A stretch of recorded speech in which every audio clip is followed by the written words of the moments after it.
and welcome into some Friday night SCBL baseball action here at Cox Mill High School. Tonight we've got a matchup between the Statesville Owls and the Lake Norman Copperheads. I'm Gunter Schroeder, joined here by Eric Finley on color. And Eric, what's some things you're looking for towards this game tonight, especially in such an important matchup here between two teams trying to find their footing? Yeah, I think for the Owls, it's keeping hot. They've been on a good streak lately, keeping the bats hot. You know, the pitchers, keeping the runs low, keeping the hits low. And for the Copperheads, they got to get their bats going again, and they got to get back in the win column, and that's really going to be key for them. And I think that's really going to be what they're looking for here. Of course, every night you want to win, but when you've lost a couple in a row, that's really when you want to get one back. As the first batter will be Steven Smith, the EH tonight, as he drives this one to center field, but under it is Aiden Kwan for out number one. And so one pitch and one out here for the Copperheads starter Carter Boyd.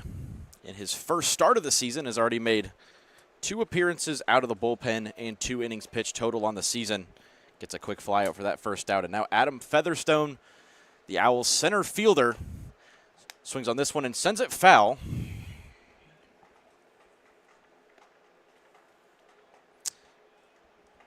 Featherstone, 2 hits on the season so far.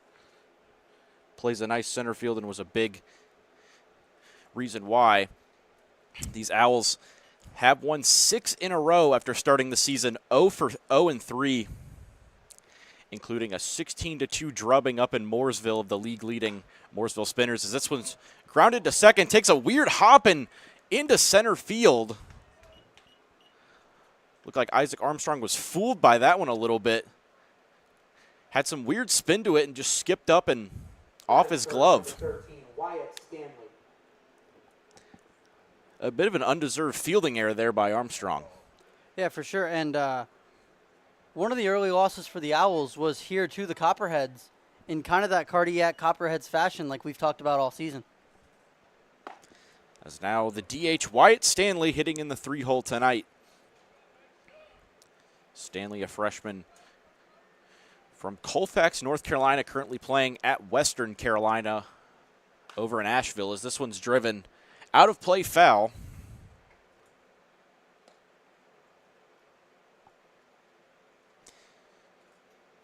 Stanley did not appear in the first meeting between these two teams back on June 1st, so he'll be looking to make an early impact here against Boyd, as the 0-2 is just inside. Went back to the off-speed there. Still the double play, a possibility here. Top of the first, 1 away and 1 on here for the Owls. Next pitch on the way is outside. And for the Copperheads pitchers, making sure they don't give up early runs, that's huge for them. That's been one of the keys for them all season and something they've kind of struggled with. 8 for 22 on the season so far is Stanley.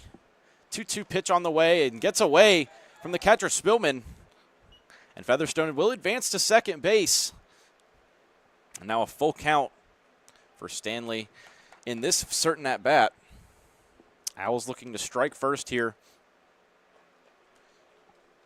Been on an impressive streak lately, as their most recent victory was a 9-6 win on Wednesday at home against the Concord A's. Looking to make it 7 wins in a row here at Cox Mills. This one's popped up towards the left fielder. Lopez running over into foul territory, and he makes the catch for out number 2. Now batting number 99, J.D. James. And with a runner in scoring position, that's a big second out to get right there. Now the first baseman, J.D. James, from China Grove, North Carolina. 2 home runs back on June 10th against the Disco Turkeys, so certainly has that home run ability. The sophomore currently attending Caldwell Community College. And a chance to drive in a run here early. Featherstone stands on second after reaching on that error by Armstrong. And that first pitch in there for a strike by Carter Boyd. And for Armstrong, I believe that's the third spot in the outfield or in the infield we've seen him this season. I think that's now him playing at third, shortstop, and now second. Quite a few changes for the Copperheads tonight. Have switched over many of their players from their usual spots and giving guys a chance at new positions. As Armstrong currently playing second, Will Gray at shortstop, Dane Frelick at third. Connor Paul gets the start tonight at first with Lopez in left field, Aiden Kwan in center, and Caden Haywood in right field. Carter Boyd on the bump, and Cody Spillman behind the dish for the Copperheads. 0-2 on the way is low. So J.D. James stays alive here. 6 for 18 on the season so far.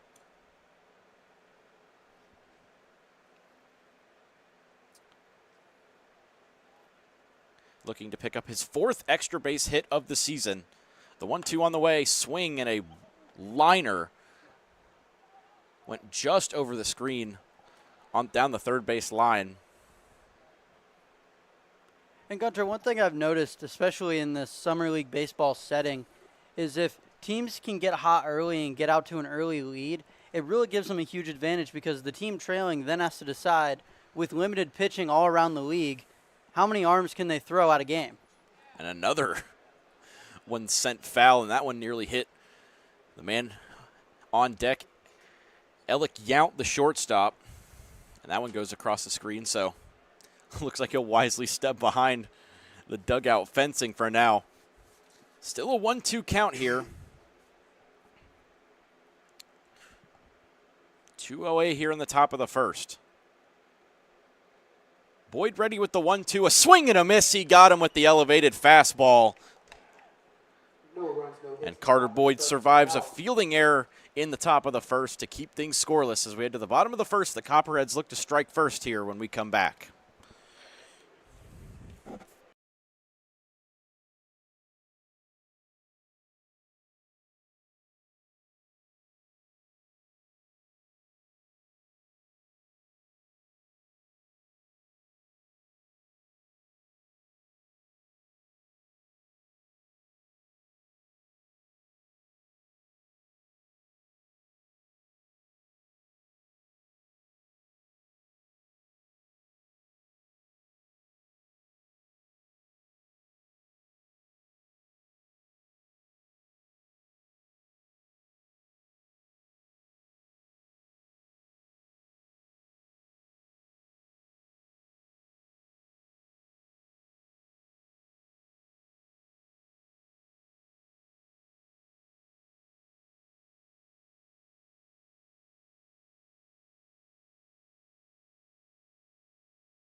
Batting Yeah. leadoff, number 4, Isaac Armstrong.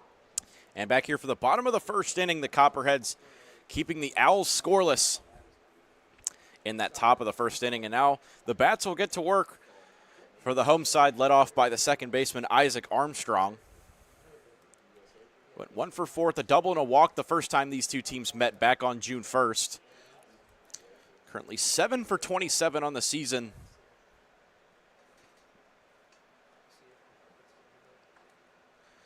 Second baseman from ECU as this one's grounded. Nice play by Yount and up and throwing, but the throw not in time. A nice defensive play by the shortstop, Alec Yount, to keep that one in the infield for the Owls. But Isaac Armstrong beats out the throw, and it's an infield single to start things off. And that play right there is why I love Isaac Armstrong in the leadoff spot. Not only does he have power to get it out of the park, but he has the speed to beat out infield ground balls like that. He really is your perfect leadoff guy for a team like the Copperheads. Now the shortstop, Will Gray.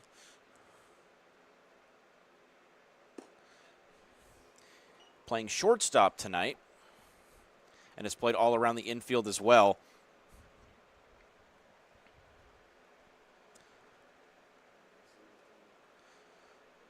As they'll face Joe Gaither, the starter for the Owls tonight, as Armstrong breaks for second, but a foul ball means he'll have to go straight back to first. Gaither's made 2 starts so far, a 1-1 record, 5 earned runs and 6 innings pitched.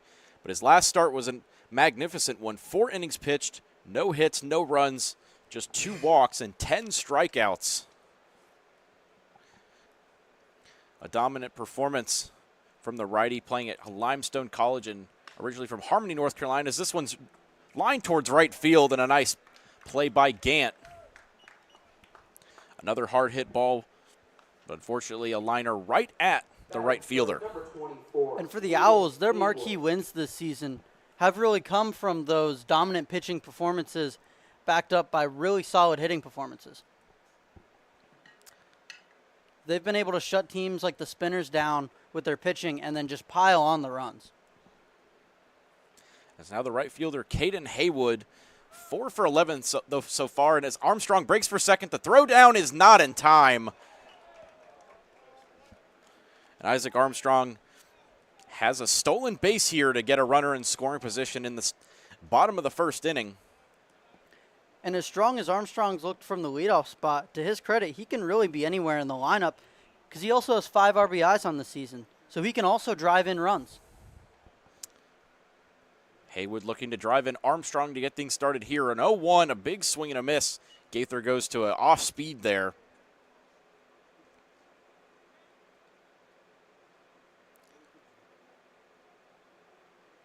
Haywood, a freshman from ECU, looking to drive in his teammate Armstrong at second, as that one is fouled off the screen.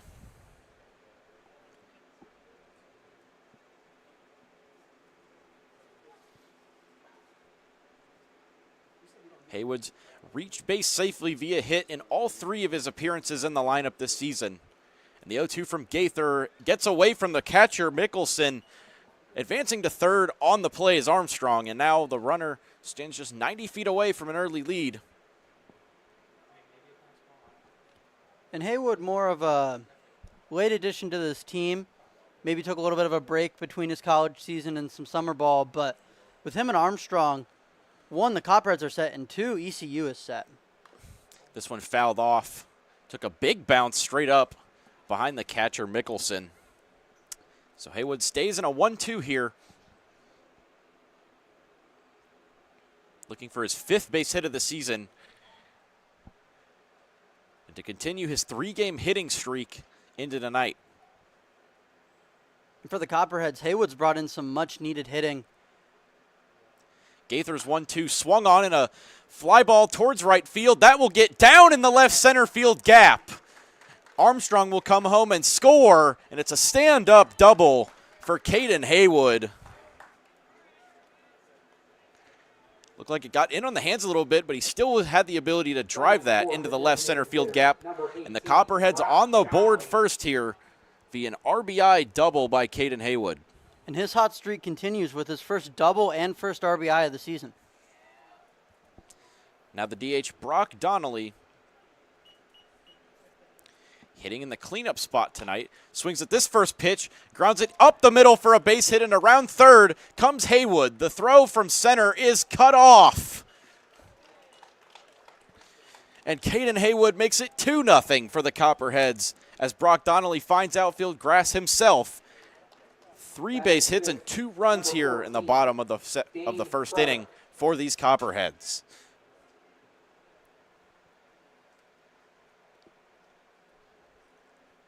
And Brock Donnelly, he's played well in limited action this season for the Copperheads, and he's showing it off right there.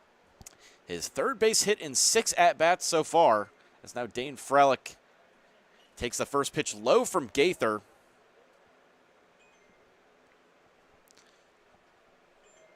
Who has been jumped on early here in this contest. Already a 2-0 lead for the home side, looking to make it even more as Frelick takes a big swing at that one. 1-1 count now for the third baseman.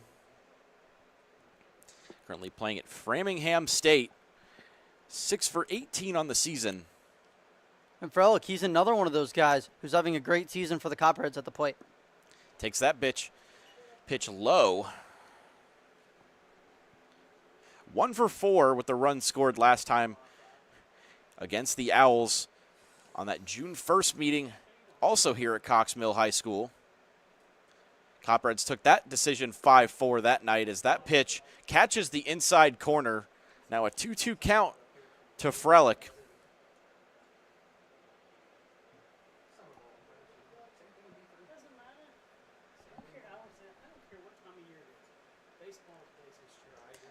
Now a 2-2 pitch from Gaither is also low, and Frelick done a good job so far at waiting for his pitch, has laid off a couple, now runs the count to 3-2.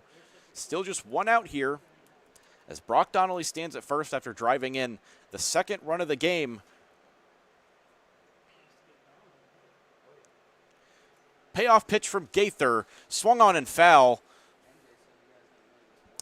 Frelick gets a piece of it to stay alive. And for Gaither, who's having a pretty solid season, he's at risk of letting this start get away from him. We'll see if the Copperheads can continue to pile it on here in the bottom of the first. Gaither ready with another 3-2. Swung on and fouled back to the screen once again.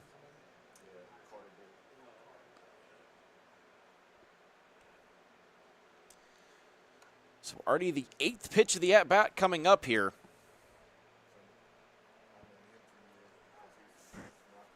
Gaither and Frelick will do it again.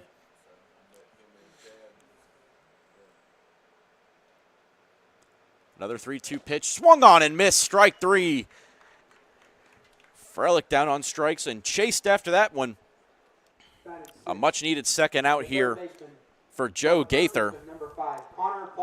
And now Connor Paul, the first baseman, has had a great season at the plate thus far.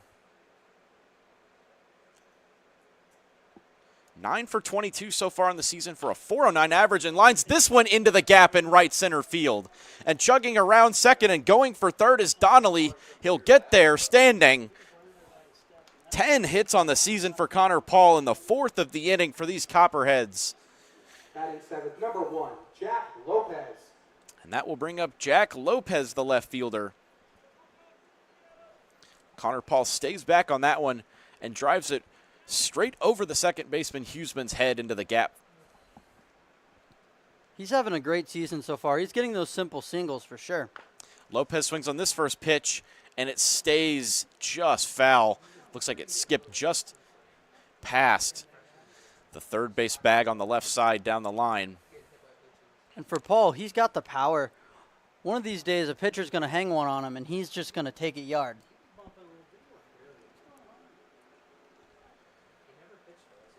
Jack Lopez looking for his 6th hit of the season here. It did not feature in the first meeting between these two teams, looking to make an impact in their second as he swings at that pitch. Is in there for a strike. Gaither looking to rebound and get the final out of the bottom of the first to keep the score at 2-0 here. Pitch from Gaither, swing and a miss, he got him.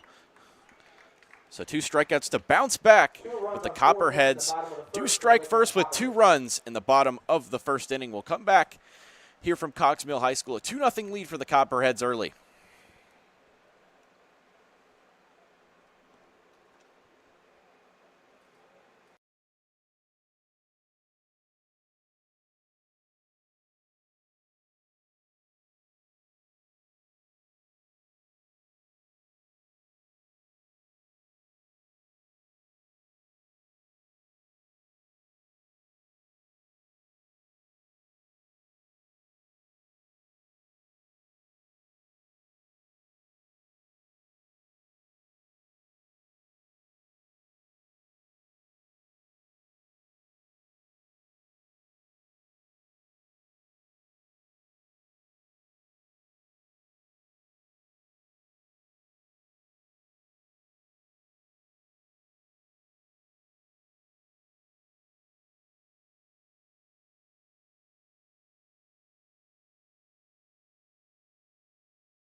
Back here for the top of the second inning.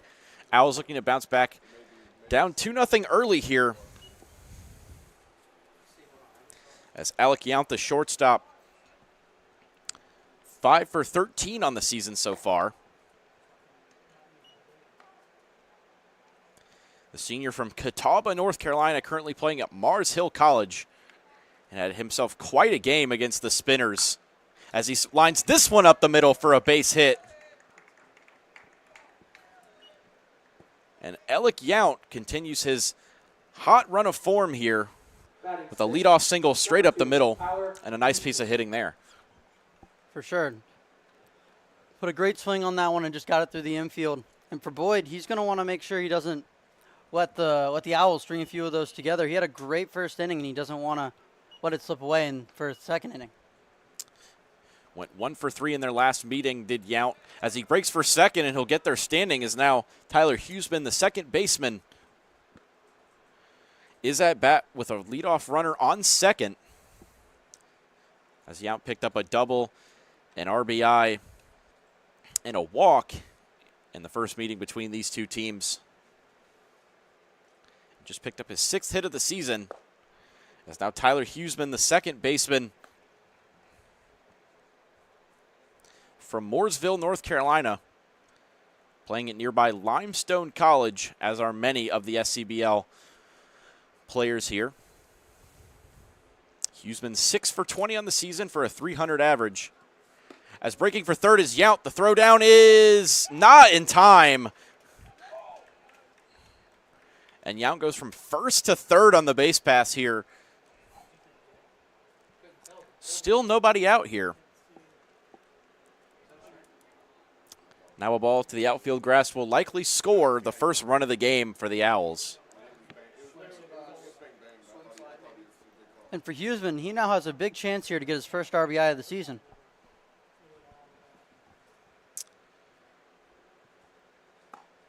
This pitch is outside from Carter Boyd, who worked a scoreless first inning and now looking to bounce back from a leadoff single. Alec Yount in scoring position at third here for Tyler Huseman. This one grounded towards the first base side, but foul.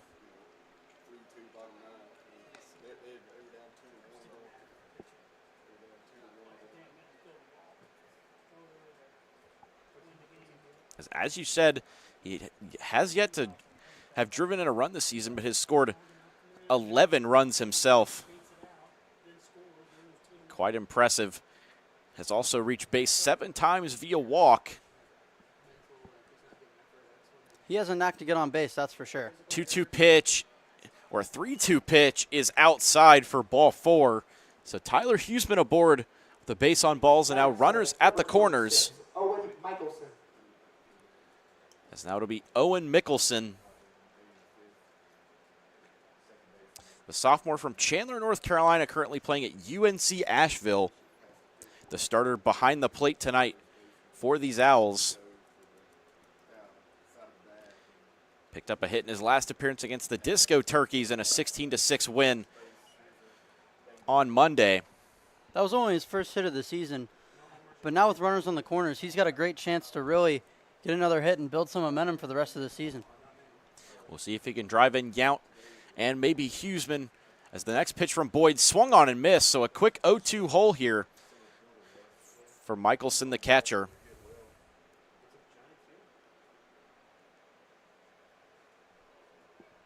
Boyd looking for a big first out here. Ahead 2-0 here in the top of the second inning. The next pitch on the way, swung on in a pop-up, but foul. And he'll get over the screen. Michelson will stay alive.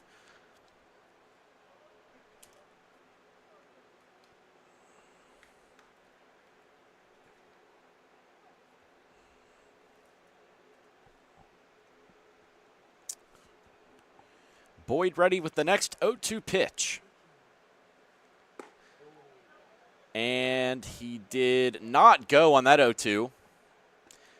A good job to not extend his bat too far. So the count now runs to 1-2. Good idea from Boyd there, though. Trying to get the hitter to chase on one, and he really almost got him. Boyd's next offering is fouled back to the screen. No, it was shortstop died. Yeah, that's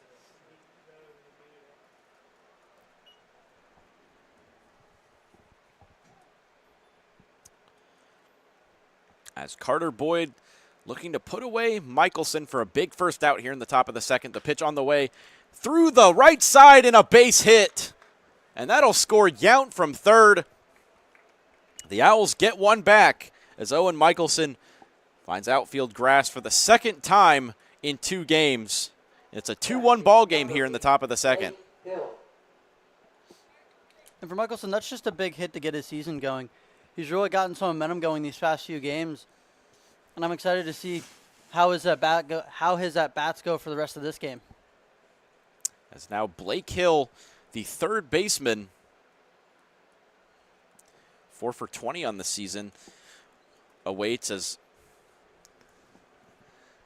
there will be a mound visit here. Carter Boyd through 1 full inning so far.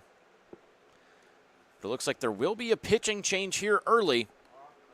Boyd responsible for both runners on base when we come back. A 2-1 lead for the Copperheads, but the Owls threatening here in the top of the second.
Alrighty, we're live. Drive line.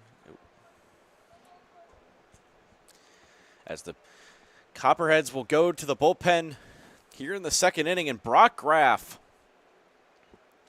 who's arguably been the Copperheads' best pitcher this season, steps onto the mound to face Blake Hill.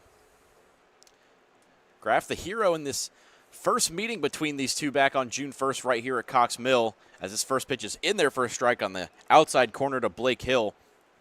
That night he went 6 innings pitched, just 2 hits, 3 walks, and 7 strikeouts over 6 scoreless innings to pick up the win in a 5-4 game over these Owls. Now looking to replicate that for a second time as this first pitch is swung on and fouled. Blake Hill in a quick 0-2 count here. Huseman stands on second. Owen Michelson at first. Yeah, and it's no wonder that Graff was a top arm at IMG Academy and Loyola Academy coming out of high school. He's shown it this summer, and he's going to be a guy that St. Louis University is going to be lucky to have going forward.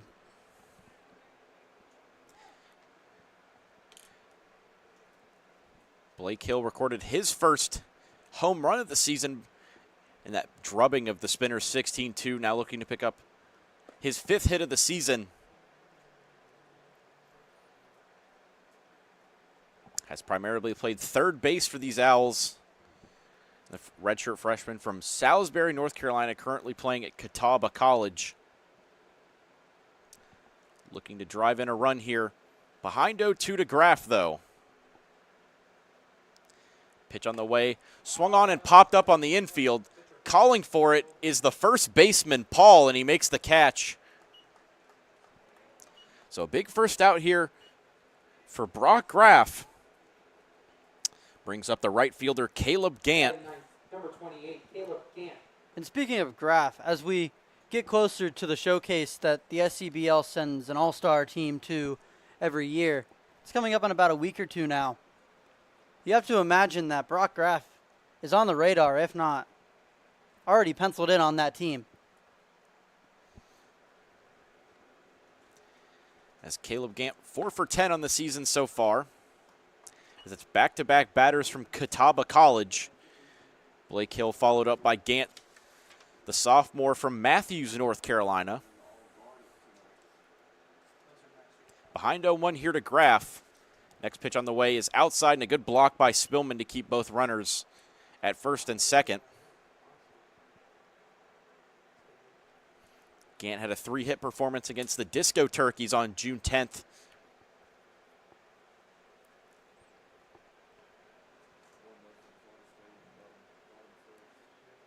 And did not feature in the team's first meeting. Will look to make an impact in the second as he takes that pitch in there for a strike. Brock Graff working well so far. And on June 11th, Gant followed up that performance against the Disco Turkeys with a game where he had an RBI and got on base 2 more times with 2 more walks. Strike 3 called. Brock Graff, 2 runners down in a row now.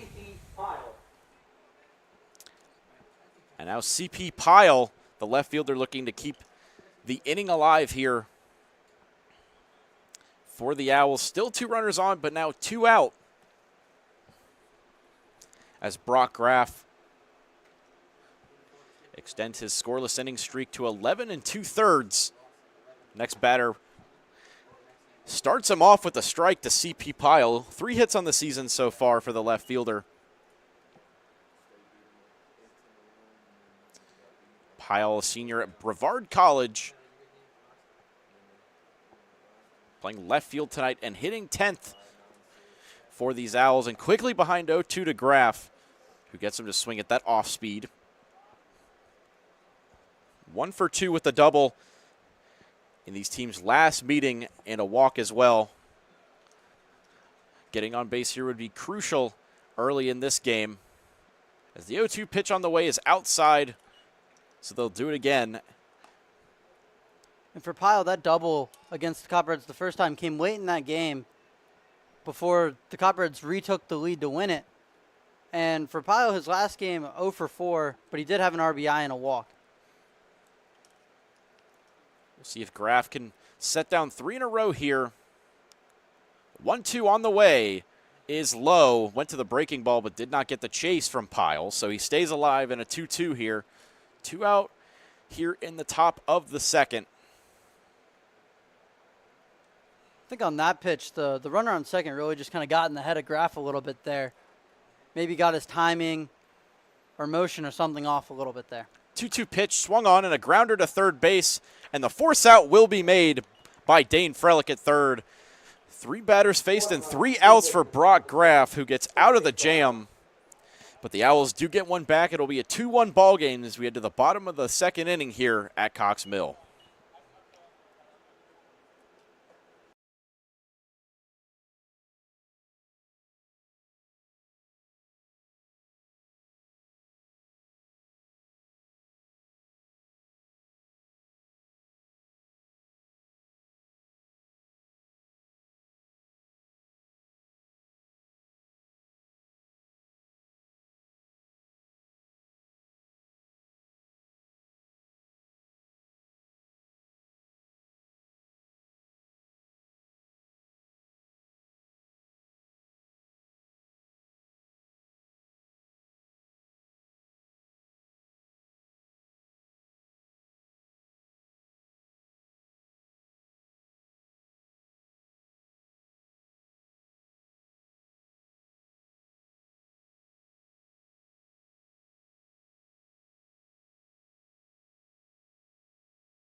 Back for the bottom of the second inning, and still a 2-1 lead here for the Copperheads. Owls were able to pull one back. 3 batters in a row reaching base for the visitors before Brock Graff came in out of the bullpen and set down 3 in a row to retire the side. And now Aiden Kwan, the center fielder, will be heading to Monmouth University in the fall to play college baseball. Swings at this pitch, fouling a quick 0-2 hole here against Joe Gaither. Copperheads jumped on him early as he allowed 2 runs and 4 hits. Looking to do more of the same here as a swing and a miss there by Aiden Kwan is the 3rd strikeout for Joe Gaither. Number 6, Lazaro Santos. It's a nice way to start the inning off here for the Owls, looking to get back in this game and keep the Copperheads offense at bay. Now it'll be the extra hitter Lazaro Santos hitting 9th tonight.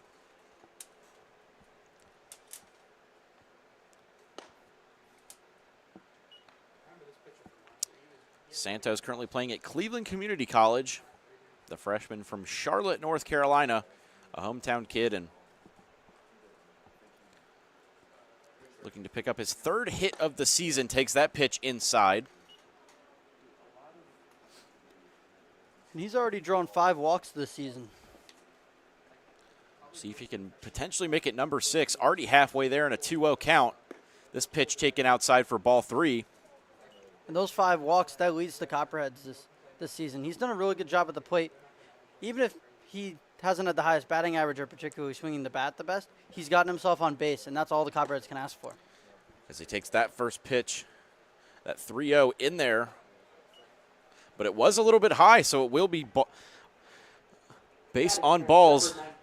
The 6th walk of the season for number 6, Santos. So he's aboard here with 1 out, as now Cody Spillman, the catcher,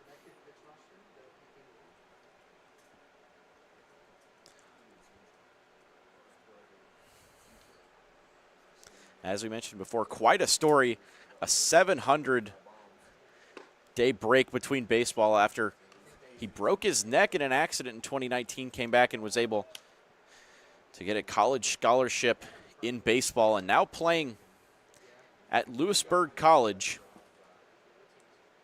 Behind the dish tonight, and swings at this pitch and fouls it off from Joe Gaither, who looked like he threw in a looping breaking ball there. But Spillman did get a piece of it. It'll be a 1-1 count here for the catcher, looking for his 3rd hit of the season. We'll see if... And he's played well behind the dish. Swinging a ground ball to short. Yount for 1, but the throw is bobbled.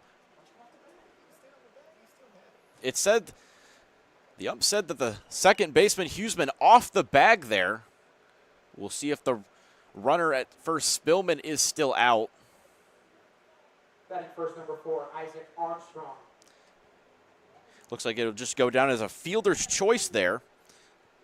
So Santos, the lead runner, out at second, but Spillman reaches because the first baseman, J.D. James, off the bag there. So now the lineup card flips over to Isaac Armstrong, singled to lead the game off in the infield, facing Gaither for the 2nd time tonight, and picked up his 8th hit of the season with an infield single to lead things off. Scored on a Caden Haywood double for the first run of the game for these Copperheads. Now facing Gaither for a 2nd time, and takes a pitch in there for a strike. And for Armstrong, that first single really should have been one that found a gap to the outfield grass. But for the shortstop for the Owls, he made a great diving play to make the play at first even close. Armstrong, another one of these players featuring on the mound and in the batter's box for the Copperheads.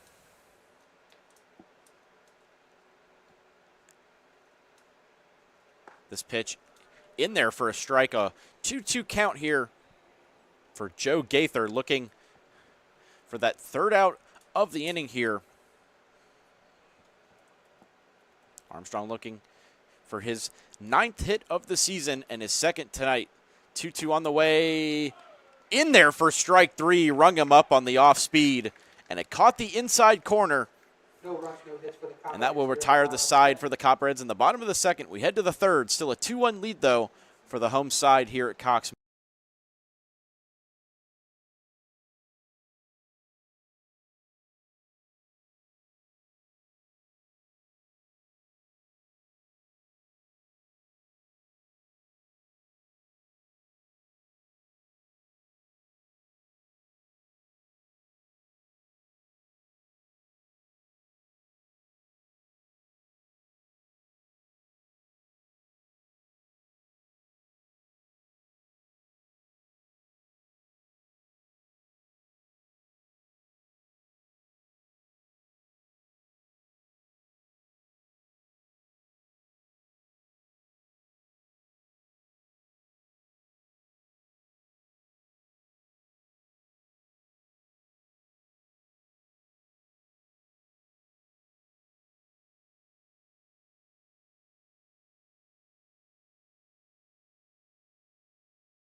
Back for the third inning.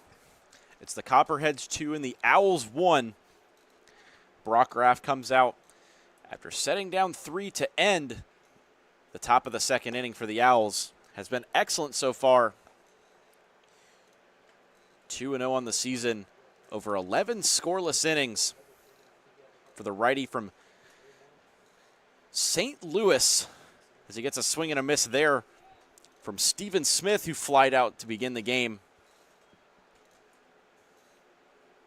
And Stephen Smith, he's had a great season for the Owls so far, especially in this leadoff spot. So for Graff, getting him out to start the inning is huge.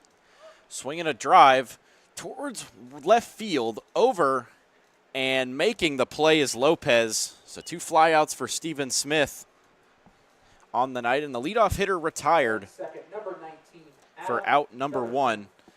And as you said, Smith on a tear recently in that 16-6 win against the Disco Turkeys. 3 for 5, 2 runs scored, a double, a home run, and 5 runs driven in. It has been excellent to start the season for the Owls. As now it'll be Adam Featherstone, who reached on that wacky error back in the first inning. The ball took a weird hop off the infield dirt and got past Armstrong. As this one's a little dribbler towards the pitcher's mound. Graff up and throwing, but it's past the first baseman, Paul. And down the line, it looks like Featherstone will get into second safely. It's the second time he's reached on an error tonight, but this time he'll reach second base. And now Wyatt Stanley, the 3-hole hitter, flied out his first time up. And for Featherstone, he hasn't had the greatest season at the plate so far. So getting on base, great for him, great for the team. He now gets to contribute on the base paths. As Wyatt Stanley, the freshman from Western Carolina, picked up 3 hits in that big win against the Spinners last Saturday. Scored 3 runs and drove in 1. And so far, 8 for 22 on the season coming into tonight. Looking to drive in Featherstone at second here to potentially tie this game at 2. 1-0 from Graff, swung on in a ground ball that does stay fair. Third baseman Frelick up and throwing, gets 1, and now the throw back to third is passed. So Featherstone does advance on the grounder. Frelick did a good job to keep it fair, make the throw to second for that second out, and then try to get Featherstone as Paul threw it back to him, but was unable to get him on the tag there. So Featherstone now 90 feet away with the tying run, and J.D. James, the first baseman, struck out his first time up, looking to drive in the tying run as Graf's first pitch on the ground and through for a base hit. It will score Featherstone. So J.D. James, an RBI single to tie things up here in the top of the third inning. It's a 2-2 ball game here at Cox Mill. Number 1, Alec Yount. And for Featherstone, he's had a knack for getting on base all season, and he's shown how valuable that is for the Owls because now he's come all the way around to score. It's now Alec Yount, the shortstop. Looking to potentially give the Owls their first lead of the game here. And James, Yount, and Huseman have kind of been a 1-2-3 punch for the Owls this season. All of them have power, all of them have speed, and all of them are great at getting on base. Yount had a monster game against the Spinners in that big run rule win. 4 hits on the night, including a double, 4 runs driven in, and a stolen base for good measure. In the first meeting between these two teams, he picked up a double, drove in a run, and scored one with a walk. Looking to make a potential similar impact here, and he picked up a single his first time up. We'll look to make it 2 for 2 and keep the inning alive here. As Graf's first earned run of the season does come across in the form of Adam Featherstone. So the next pitch on the way is just outside in a 1-2 count.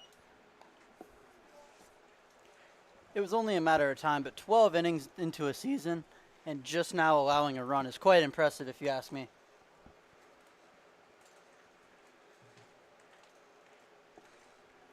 As James stands at first in a 2-2 count and 2 out here in the top of the third. Pitch to Yount, swung on towards the third base side. Frelick up and throwing. He'll make the play to second in time for the third out, and that will retire the side. But now we have ourselves a tie ball game, 2-2 here as we go to the bottom of the third. We'll see if the Copperheads can take the lead back here when we return.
Back for the bottom of the third inning here.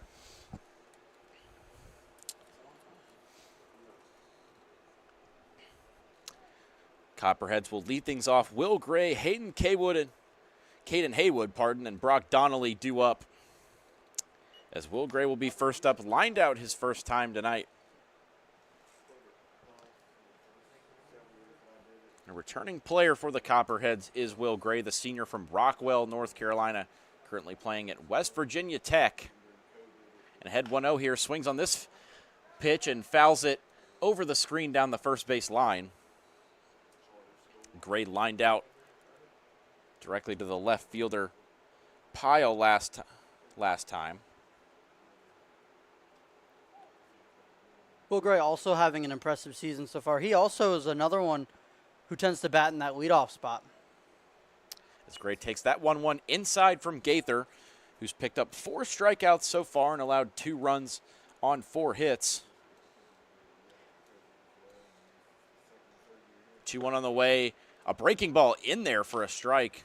And speaking of strikeouts, Gray this season, he's done a pretty good job of really limiting the strikeouts and doing a good job of getting walks or getting hits instead of striking out. 2-2 pitch on the way inside.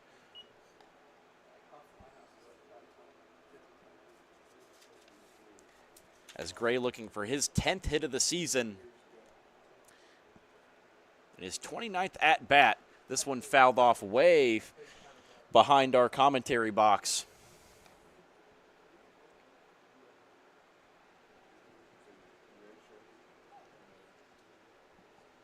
It's weird the way that the D3 how that shit's working. Next pitch on the way, a swing and a miss and a full count.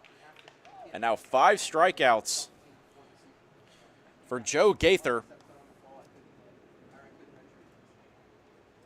We'll bring up the right fielder Haywood, who drove in the first runner of the game for the Copperheads with a double into the gap that scored Isaac Armstrong. It was his 5th hit of the season as he fouls this first pitch back to the screen.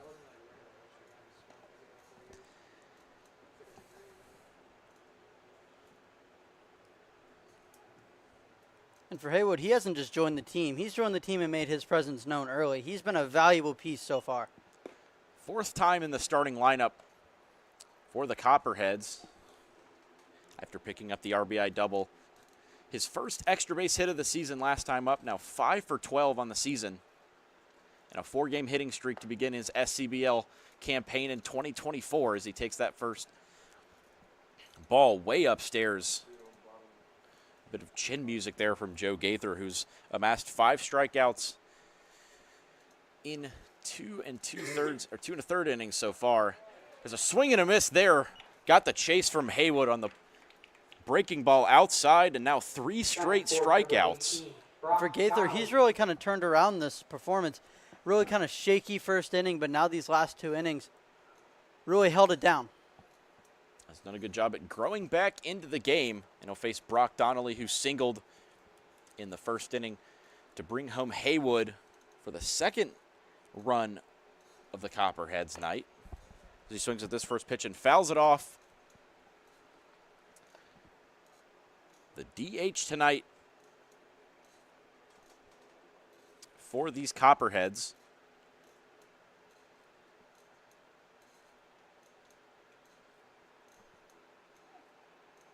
And I'm excited to see more of Donnelly this season. In the limited amounts that we've seen him, he's played very, very well. As he calls time here in an 0-1 count against Gaither. Been an up and down start to the season for Joe Gaither thus far. Had a start where he took the loss the first time around, facing off against the Mooresville Spinners. Allowed 5 runs in 2 innings.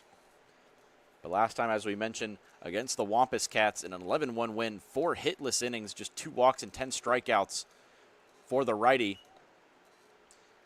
And has kind of encapsulated both of those in tonight's start. Had a rough first inning, but has bounced back since, and now looking dominant on the mound. A 2-1 pitch on the way to Donnelly. A swing and a dribbler up the middle for a base hit over the head of Gaither. And now Donnelly 2 for 2 on the night. Batting 5th, number 14. Has now picked up 4 hits and 7 at-bats in his limited action though so far, but has made an impact.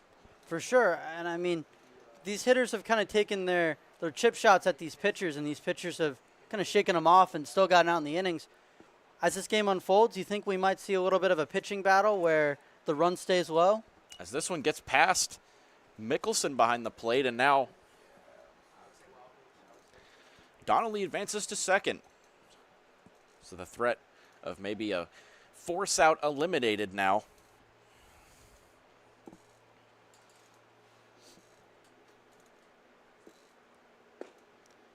This one taken in there for a strike by Frelick, looking for his 7th hit of the season. Struck out his first time up. Has a chance to give the Copperheads the lead back if he can potentially find outfield grass, as that pitch way outside. A nice catch there off the plate by Michelson. But as I was saying, with the way that these pitchers have kind of gotten themselves out of jams tonight, it seems like this could be a game where there could be a lot of hits, but not a lot of scoring because these pitchers keep finding ways to get out of the inning. 2-1 on the way from Gaither is outside, and now a hitter's count for Dane Frelick. Made some nice defensive plays to keep things tied, and now looking to give the Copperheads the lead back here in the bottom of the third inning. 3-1 is in there for strike two. He thought that was ball four, so they'll do it again. Looks like that pitch may have just caught the inside part of the strike zone. And now the count runs full. Gaither ready with the payoff pitch. It is outside for ball four, so Dane Frelick does get a board on 4 balls. Just had to wait one more pitch to do so. And now Connor Paul, who's been swinging a hot bat so far this season, steps in for the Copperheads with 2 on and 2 out here in the bottom of the third inning. Singled his first time up. And is not only featured as a hitter, but as a pitcher as well. Paul, the freshman from Brentwood, Tennessee, currently attending Volunteer State Community College. And pitched this Wednesday, as a matter of fact, against the Regulators. Allowed 1 inning in relief, 1 run in relief, and came in for the starter Jack Lopez in that one. Now back in the batter's box tonight. Currently riding what is now a 7-game hitting streak this young SCBL season, and was 3 for 4 against the Owls in their first meeting this season. Drove in a run in that contest.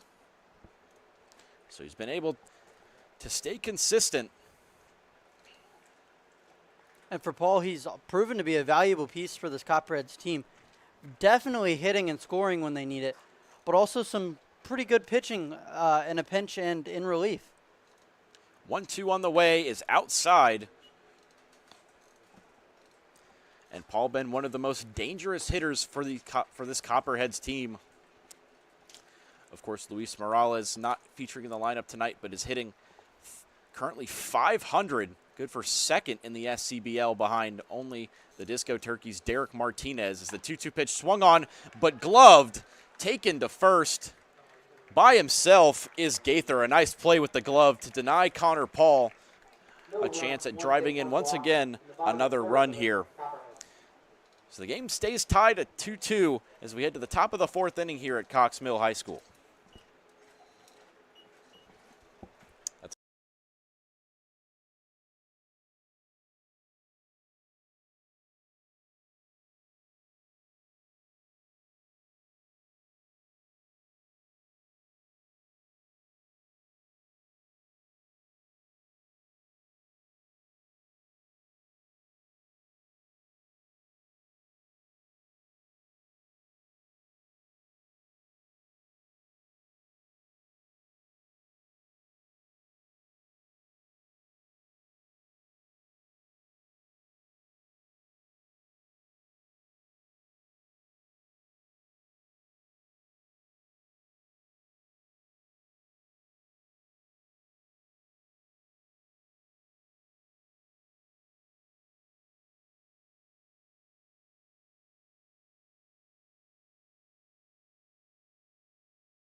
Back for the top of the 4th inning as Tyler Huseman, Owen Michelson, and Blake Hill do up for the Owls. Brock Graff back out there as his scoreless inning streak did come to an end last inning with a single by J.D. James, ending it at 12 2/3 innings. But nothing to be ashamed about for Brock Graff, who's been excellent this season so far for the Copperheads. Not at all. He just has to make sure he goes back to what was working. Keep it consistent. I think that's been the biggest thing for him is the consistency, and he's just the confidence level. He knows what he's got, and he goes to it every game. 1-1 on the way from Graff. Just misses the inside part of the plate, so it'll be a 2-1 count to Huseman, who walked his first time up. 6 for 20 on the season so far. Has hit safely in 5 of the 6 games he's appeared in thus far this season.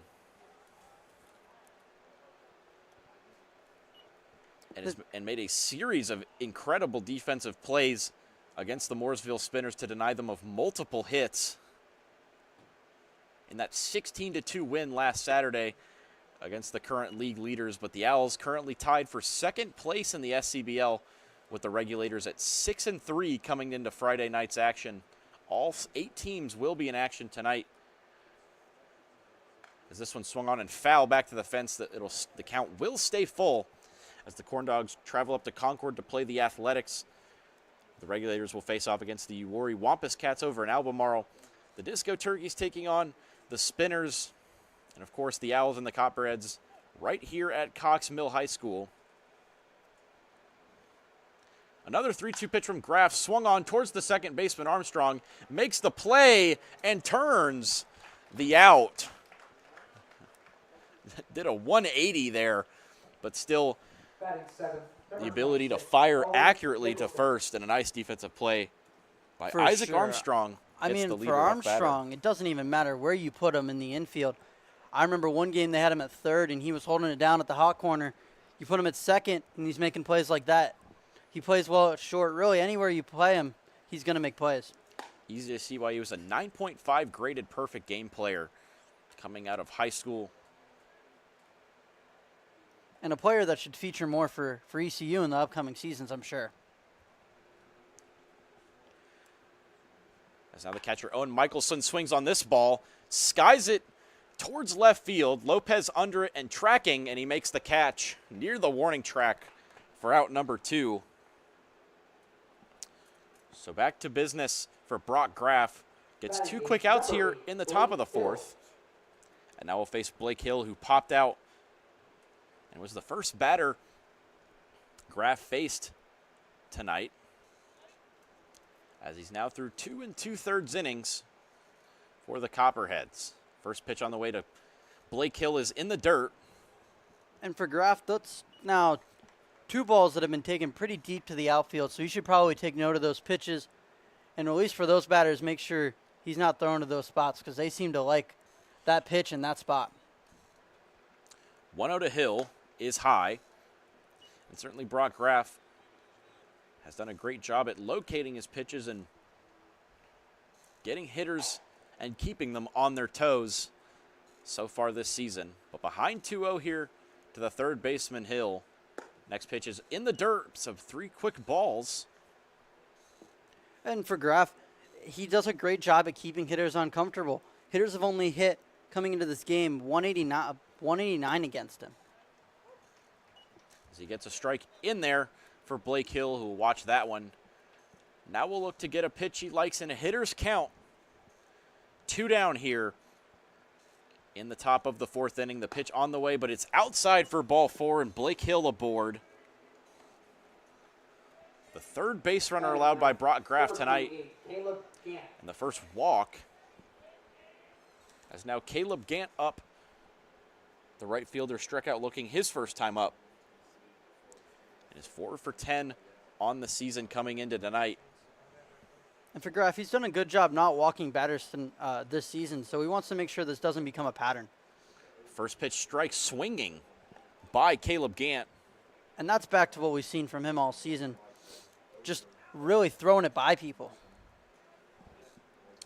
One Catawba College player on first, another one in the box looking to drive him in here. 0-1 on the way from Graff, runs in, nearly gets a piece of Gant. Instead, it'll just be ball 1. And one thing you have to say about the Owls is there's really nobody in this lineup that you could just kind of take a at bat off as a pitcher. They can all hit. A strike two swinging there. So now Graff just one strike away from getting out of the inning here in the top of the fourth and keeping this game tied. As we'll check back to first.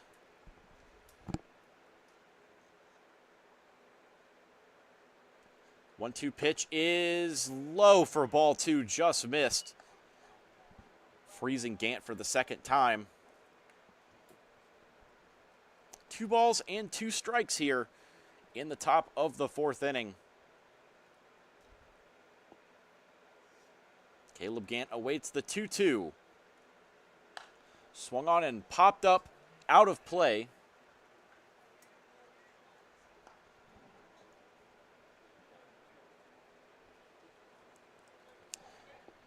Gant has picked up a hit in his last 2 games, including a 1-for-3 day against the Regulators with 2 walks in their 6th straight win earlier this week. Now the 2-2 swung on and popped up once again, but it'll once again be out of play.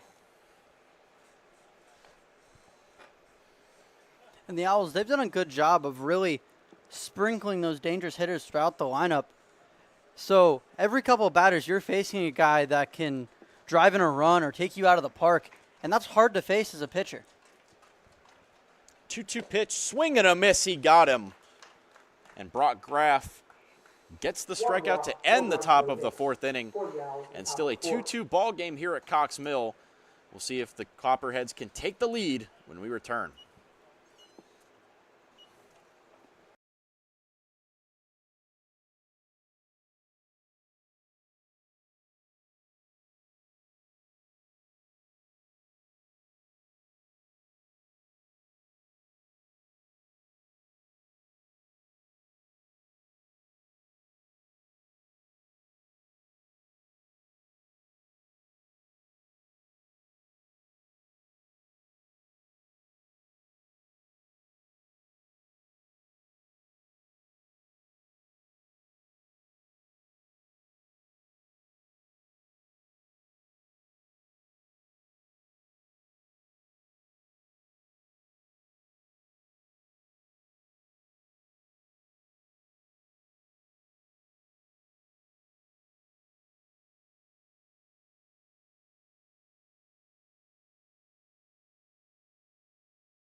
Back here for the bottom of the fourth inning, it'll be Jack Lopez, Aiden Kwan, and Lazaro Santos due up. As Joe Gaither back out for his 4th inning of work and gets a first pitch strike swinging against Lopez, who struck out his first time up.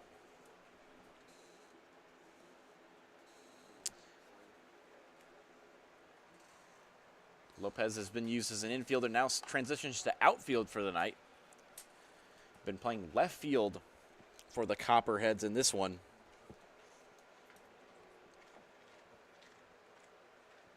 And another one of these local Cox Mill High School guys returning to play on the Copperheads. The 0-2, a breaking pitch upstairs from Gaither.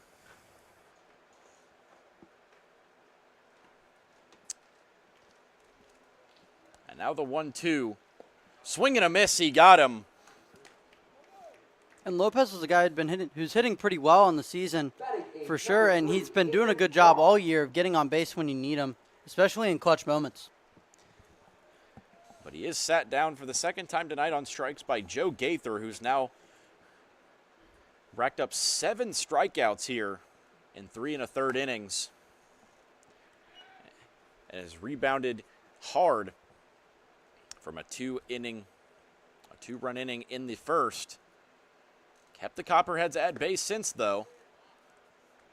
Now facing the center fielder, Kwan, who struck out his first time up. Yeah, something clicked for Gaither for sure. I mean, even the guys that got hits off him the first time can't find a way to get their bat on the ball again. As that pitch in there for a strike for Gaither. The battle's back down 2-0 to get a strike here on Aiden Kwan, the center fielder tonight. Is the next pitch on the way. Swung on in a grounder towards the second base bag. Up with it and throwing is Huseman.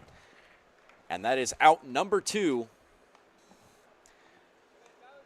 To bring up the EH Lazaro Santos. Batting ninth, number 6, Lazaro Santos. As he recorded his 6th walk of the season. Did the Copperheads number 6 last time up.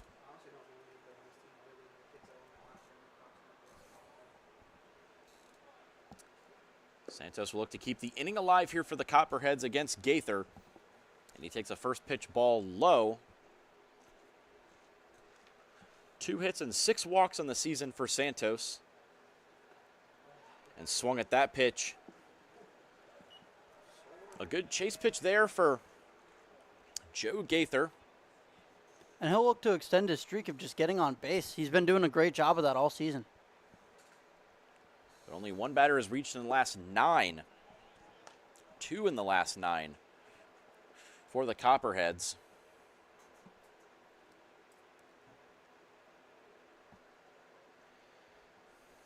Santos in a 2-1 count here against the starter Gaither.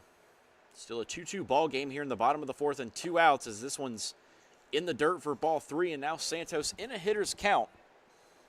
And the key to Gaither's success has really been limiting those base runners. Not only have the Copperheads not gotten as many hits, but Gaither's done a great job of just not walking as many guys.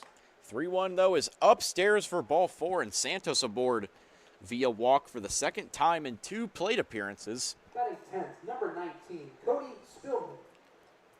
Now Spillman, who grounded into a fielder's choice last time up.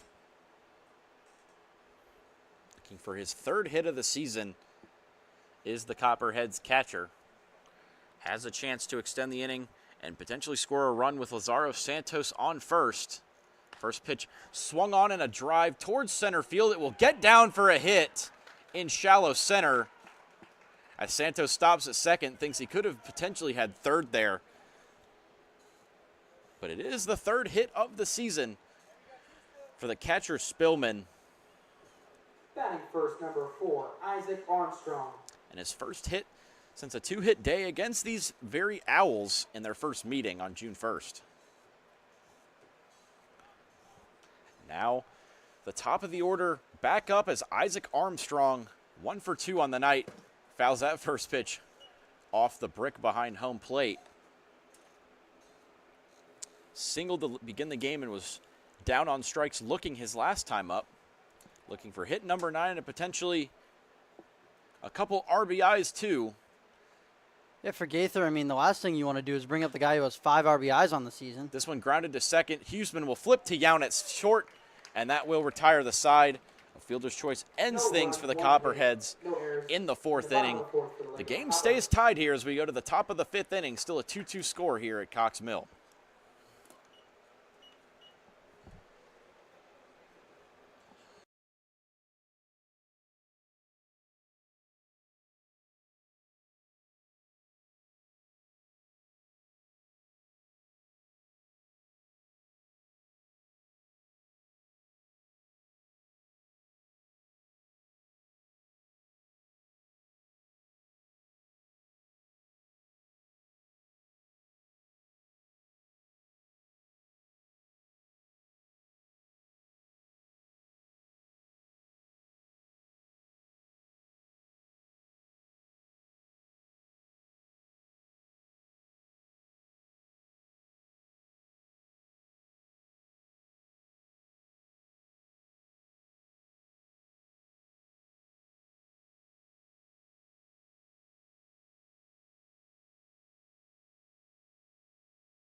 Number 15, CP Pyle.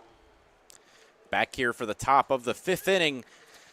And still a 2-all game here between the Statesville Owls and the Lake Norman Copperheads here for some Friday night action on the SCBL YouTube channel. CP Pyle grounded into a fielder's choice his last time up, as this pitch is outside.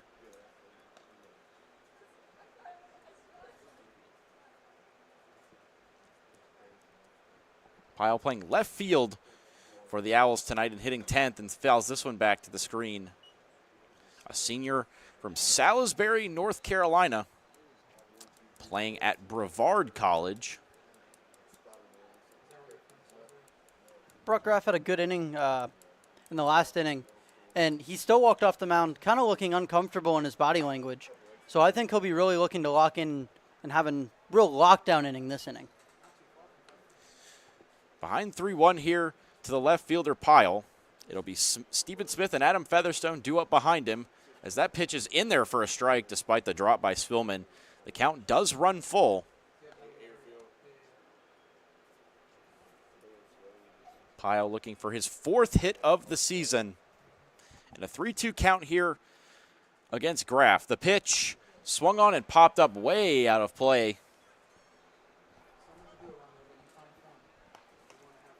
So they'll do it again. The 7th pitch at the at-bat between Graff and Pyle. Another 3-2 swung on back to the screen again. So now pitch number 8 on the way. And even though that one was fouled off, those are 3 pitches in a row from Graff that I really liked. Just really showing confidence in his heater. See if Graff chooses to go back to the fastball or mixes it up. Another payoff pitch. Looks like it hit his bat potentially. So it would have been ball 4, turns into another foul ball. And a break there for Brock Graff keeps this at bat alive. Yeah, he got a freebie right there, so he's going to be looking to capitalize for sure.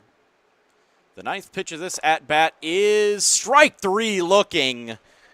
And CP Pyle down on strikes to start this top of the 5th. Brock Graff, his 3rd strikeout of the game.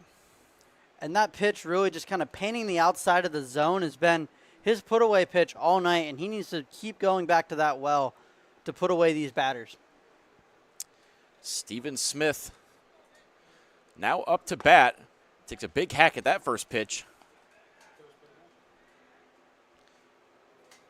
Feels as if he should have made contact with that one. 2 flyouts on the night so far for the DEH. Next pitch on the way from Graff. Swung on and grounded towards shortstop. Up and throwing is Gray in time.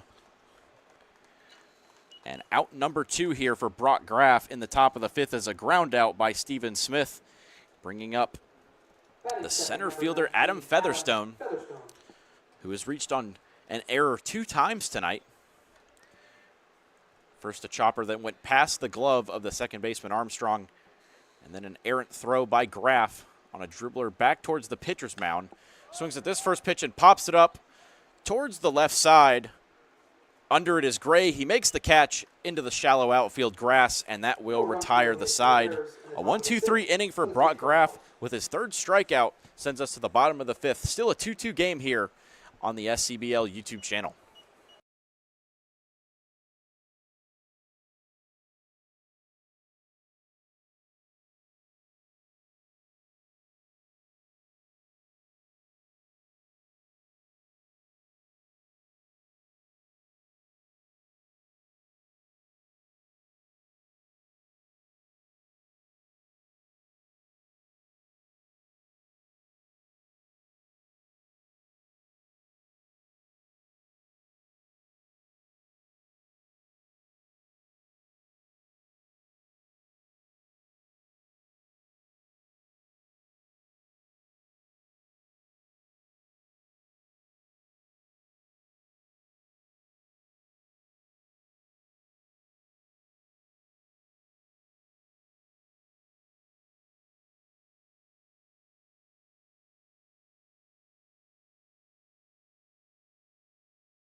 Second, number 9, Will Gray.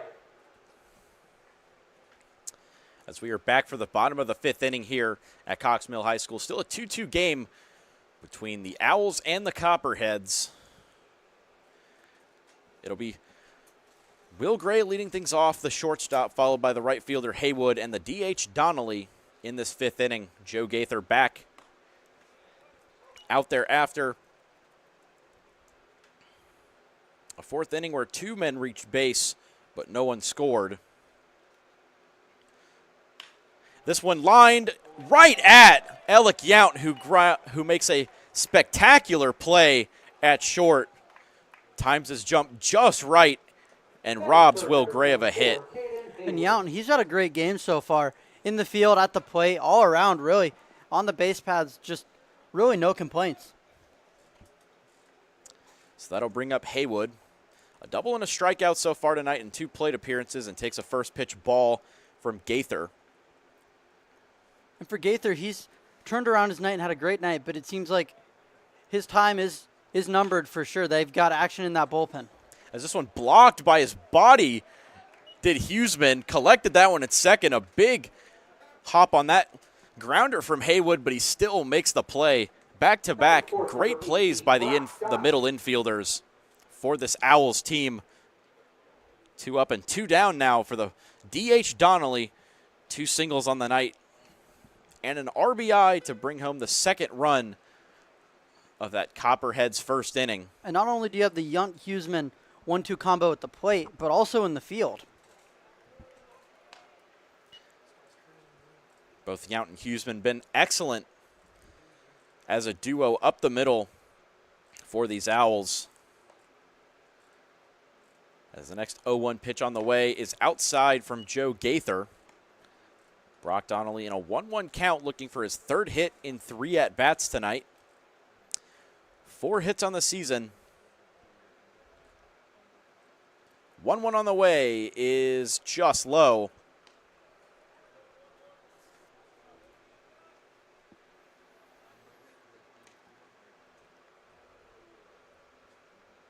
And now the 2-1.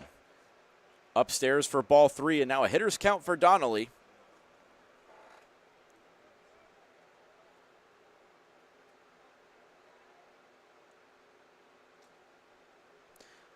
This pitch swung on and missed. A good fastball in a hitter's count. Donnelly unable to make contact with that one, and now the count runs full.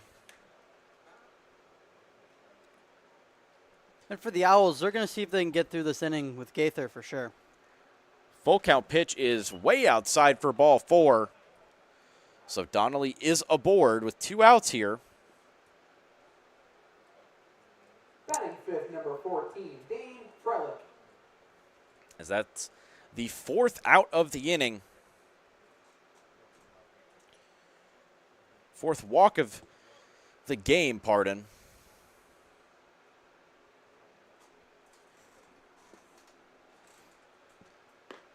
As we've seen Joe Gaither have the ability to strike guys out, but also it will come with a few walks, as he has 7 strikeouts on the night to 4 walks. 5 hits allowed on the night through 4 2/3 so far, and the 2 runs in that 1st inning. Yeah, for Gaither, I think that middle stretch of those middle 3 innings, really where he took the walks down a little bit, were really his best. This one grounded down the 3rd base line, but it will dribble foul for Frelick, who's 0 for 1 on the night with a walk. When Gaither finds that control to get through a whole outing, minimizing the walks, that's where he'll really become the Owls' ace and be able to go through many innings and bring all those strikeouts along with him. It'll be a 1-2 count to Dane Frelick. Pitch from Gaither is held off on. So Frelick stays alive. Now a 2-2 count. 2 outs here in the bottom of the 5th. And still a 2-2 game. Copperheads looking to get the lead back. Frelick swings at this pitch, grounds it to Yount. The flip to Huseman in time for the 4th out, and that retires the side. No runs, no hits, no errors.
13, Wyatt Stanley. Back for the top of the 6th inning, still a 2-2 game between the Statesville Owls and the Lake Norman Copperheads on this Friday night. As Wyatt Stanley, J.D. James, and Alec Yount due up for the Owls in this 6th inning. And as we said earlier, the Owls on a 6-game winning streak as this one's grounded off the glove of Armstrong. Another tough play. We'll see if that one potentially goes down as a fielding error for Stanley. Batting fourth, number 99, J.D. James. But regardless, Stanley will stand on first as the leadoff man is aboard for the Owls. And now J.D. James up. And for Armstrong, that's his first error of the season if that goes down as an error.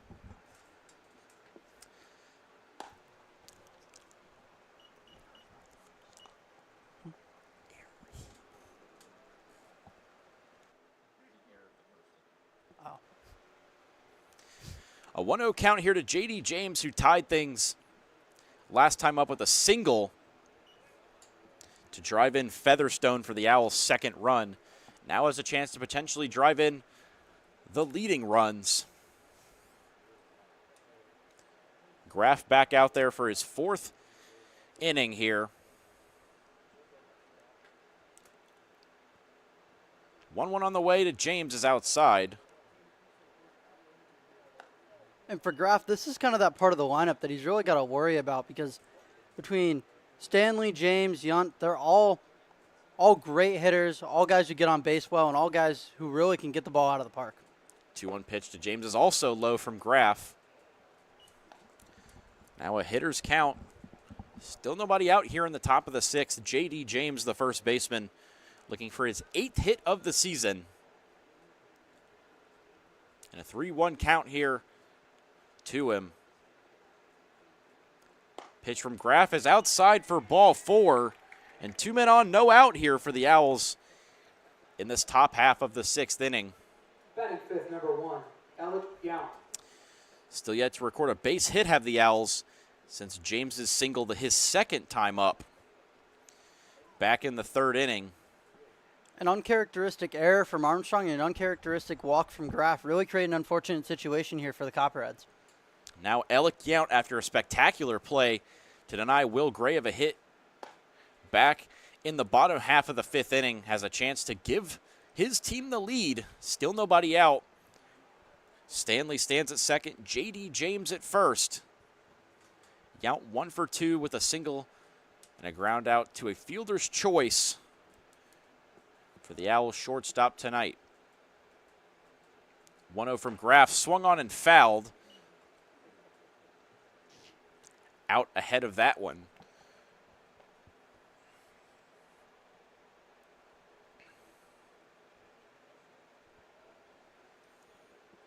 Graff looking for an all-important first out that may give him some momentum as Tyler Hughesman, the second baseman, due up next. 1-1 just outside. That pitch had great movement from the arm slot that Graff was throwing it for, but he doesn't get the call on the outside corner, so now it'll be a 2-1 count to Yount. Graff will have his hands full here, though. Yount has 5 RBIs on the season. The 2-1 is lined but foul down the right field line by Yount. And the count evens back up again. A 2-2 count. And for Yount, when you kind of try to just pitch around him, he will draw the walk. He will just stand there and take it. He has 3 walks on the season as well. Graff threw 4 full innings here. Did allow the 1 run on the J.D. James single. But since then, it's just been 2 walks and a fielding error to reach against Graff as this one runs way in and nearly hits him in a 2-2, but instead it will be a 3-2 count. Alec Yount runs the count full against Graff. And Yount doing what he does best, putting pitchers in tough situations. As he steps off will look to throw to Stanley, but both runners back.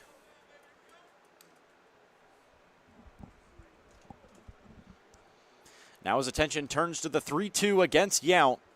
Still nobody out here in the top of the 6th. And a chance for the lead for these Owls. The pitch is low, and another ball 4 loads the bases here for the Owls. And Graf was looking for his put-away pitch outside there, and I think he just lost it a little bit. And now it'll be Huseman up. Bases loaded and nobody out here for the second baseman.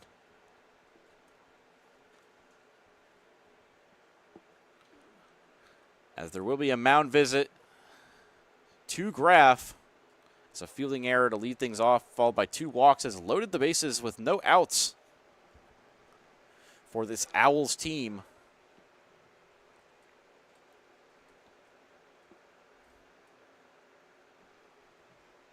Looking to keep this game knotted at 2.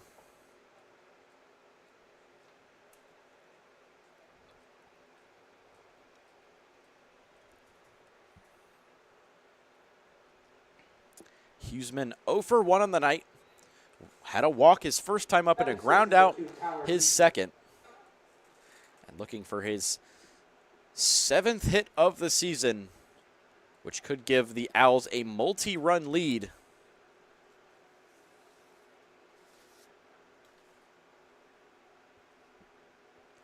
First pitch from Graf in there for an important strike.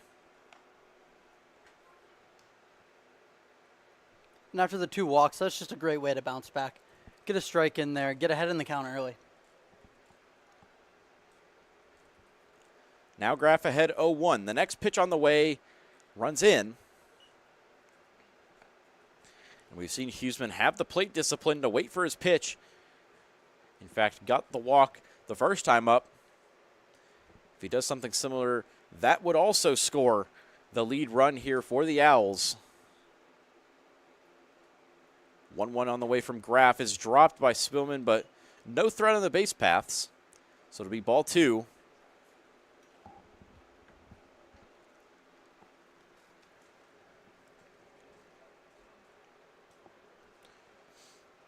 And he's gotten on base via walk 6 times now this season, so he's not afraid at all to just sit back and wait for a pitch he likes to swing at.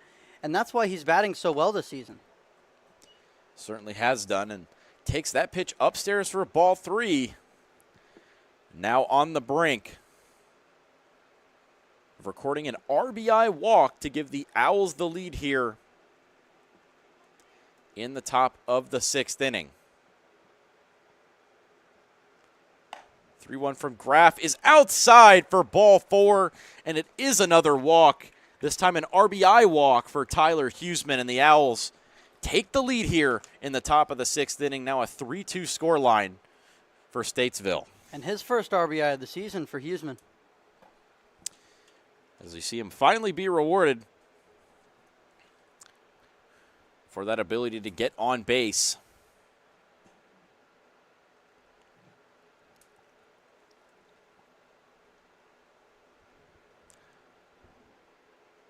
Already scored 11 runs on the season has Huseman, but it's his first run that he's driven in himself. And that means it's his 8th walk of the season for Huseman, who's only struck out 4 times, so an impressive stat line for Huseman as he's headed off to Mooresville, North Carolina, or to Limestone College from Mooresville, North Carolina in the fall to play his freshman season, and that will be the end of the night for Brock Graf. Copperheads will go to the bullpen when we come back.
6, Owen Mickelson. Back here in the top of the 6th inning in the pitching change. They'll put the ball in the hands of Isaac Armstrong, who moves from second base to the pitching spot. Still bases loaded here and no out after Tyler Huseman chased Brock Graff from the game with an RBI walk. Now 3 straight runners have reached on base bases on balls. As Mickelson swings through that one, Isaac Armstrong has made appearances in 2 games thus far. 1-1 count here against the catcher Mickelson, who drove in a run with an RBI single his first time up and now looking to drive in a few more. Bases loaded and nobody out here in the top of the 6th, and Statesville threatening with a huge inning if they can get it right.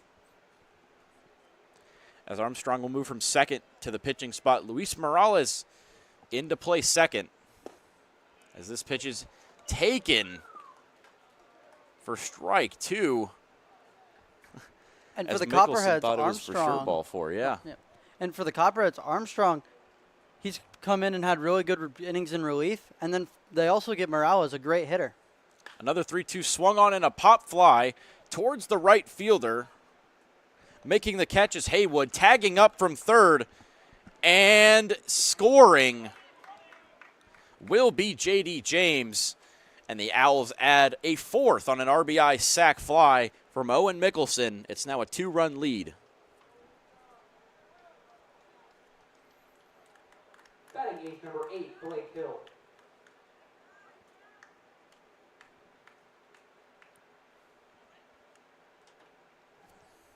And for an Owl team that started off the season 0-3, they've come back with a vengeance. 6 wins on the bounce and now looking to make it 7 here. Have a 2-run lead as Blake Hill comes up. Walked his last time up. Runners now on second and third with 1 out here. Armstrong gets the first out of the inning, but it comes at a cost of a run, which will go against Brock Graff's night. But ahead 0-2 here of the third baseman Hill. The pitch is swung on and fouled. Armstrong, a heavy reliance on his fastball thus far. As he did take the loss in his last outing against the Regulators. Here at Cox Mill High School, looking for a rebound here in a relief role. 0-2 swung on and a base hit into center field from Hill. Scoring easily is Yount, and stopping at third is Huseman. And Blake Hill drives in another run. It's now 5-2 Owls. Hill picking up his 5th hit and another RBI on the season. Batting ninth number 28, Caleb Gant. And for the Owls, they found their winning combination of pitching and hitting. And what I noticed tonight is they know when to pull their pitchers. They know when the pitcher is starting to struggle and when they need to get them out of there. Now it'll be Caleb Gant. 0 for 2 on the night with 2 strikeouts. Looking to continue this rally for the Owls here in the top of the 6th inning. Already 3 runs across. Still just 1 out here in the top of the 6th inning. As Tyler Huseman stands at third and Blake Hill at first after the RBI single scored Alec Yount to make it 5-2. Gant ahead 2-1 of the pitcher Armstrong. But a good pitch there evens the count up at 2-2 and a fastball on the outside part of the plate. The double play still a possibility here for the Copperheads. Armstrong's 2-2 swung on and fouled. High off the screen here. And for the Copperheads, it's been a tough storm to weather from the Owls. You've got a full lineup that's hitting well tonight and a pitcher that pitched very well. It didn't give him much to really swing at. As the count runs full, Armstrong's pitch outside for ball 3 to Caleb Gant.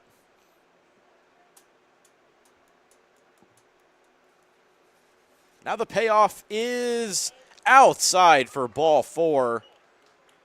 And it will load the bases up once again. Now CP Pyle. 15, CP Pyle.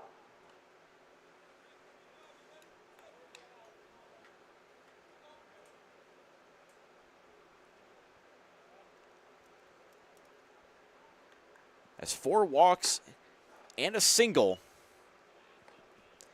plus a sac fly. The means of 3 runs across so far for the Owls in this top of the 6th inning. And now CP Pyle a chance to do some more damage. Bases loaded, still just 1 out here.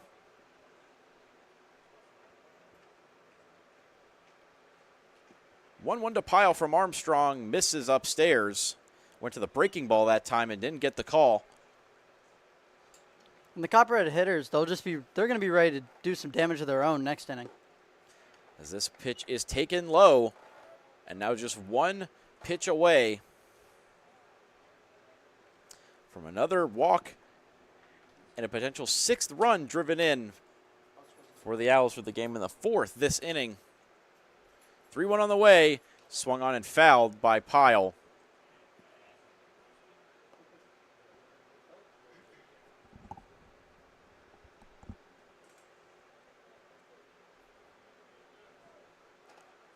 Looking to make it a 4-game hitting streak, and he takes ball 4 upstairs. Instead, it'll be another RBI walk for these Owls.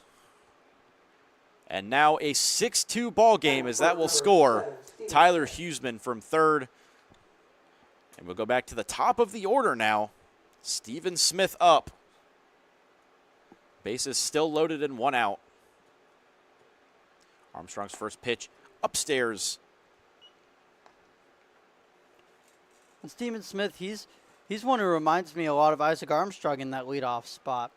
The speed and the power kind of combination, and he's shown it tonight. He's had some deep flyouts that really looked like a little bit better contact than they could get out, and Armstrong's got to be careful here. We'll see if Smith can do some more damage, but first he takes strike 2.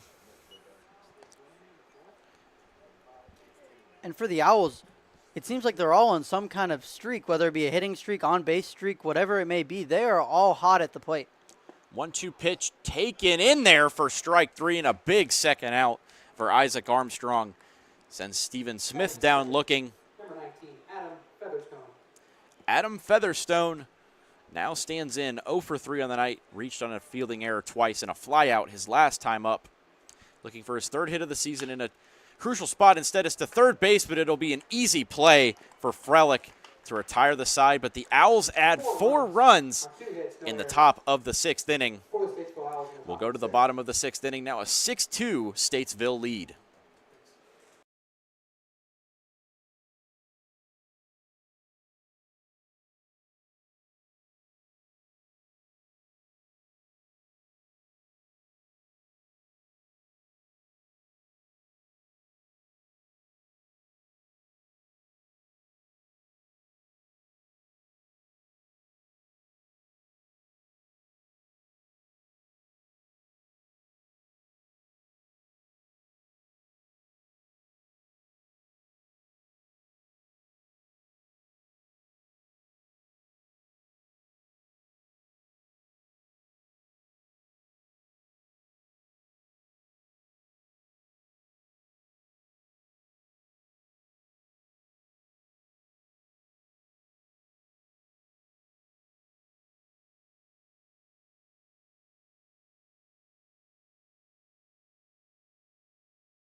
As the pitching change now in the bottom of the 6th inning, Statesville jumps out to a 6-2 lead here at Cox Mill High School as this first pitch grounded to first by Connor Paul, but right at J.D. James, who's in perfect position to make the play for the first out.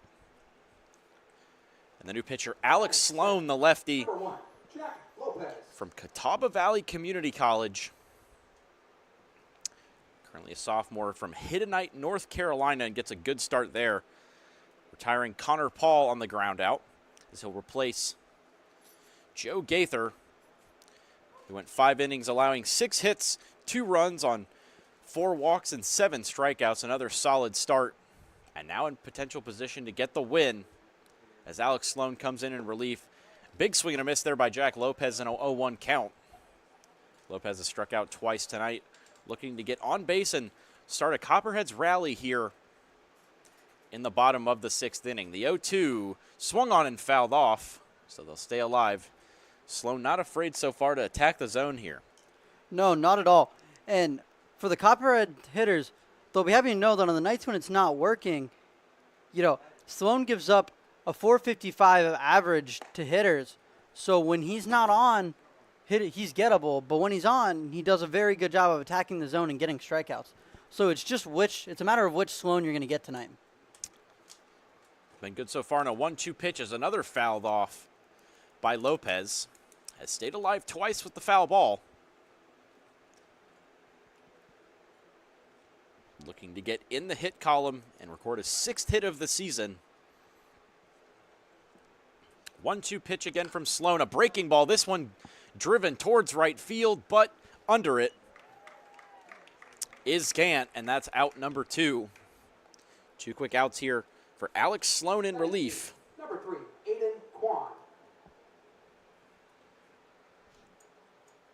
And now it'll be Aiden Kwan, the future Monmouth Hawk, up to the plate for the Copperheads. First pitch swung on and missed. Kwan a strikeout and a ground out tonight, looking for his 5th hit of the season, and to keep this inning alive in a lefty-lefty matchup against the big lefty Alex Sloan on the mound, as that one runs way in. And for the Copperheads, they haven't produced any scoring since the first inning, and not a ton of offense really either. So they need to get back in their groove and at least find another run here. Next pitch on the way is high. It's now to 1-1 count. That turns to a 2-1 count.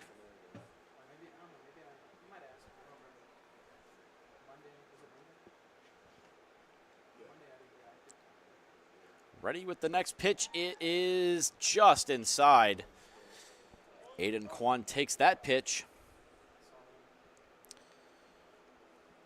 Sloan looked to try the off-speed there. Now the next pitch on the way is upstairs. And now it will be a full count. Kwan looking to get on base for the first time tonight and keep the inning alive here in the bottom of the 6th. 3-2 from Sloan is low for ball 4, and Aiden Kwan is aboard with 2 outs here. Now batting number 6. And that's only Sloan's 3rd walk of the season. So he's done a great job all season of minimizing walks, and he needs to continue to do that if he wants to have a successful outing in relief tonight. So it'll be the E.H. Lazaro Santos, who's already drawn 2 walks tonight. Walks 6 and 7 for the Copperheads extra hitter tonight. Takes a first pitch in there for a strike as Alex Sloan goes to the breaking ball and freezes Santos with that one. Look to get through the 6th inning scoreless. 0-1 on the way is outside.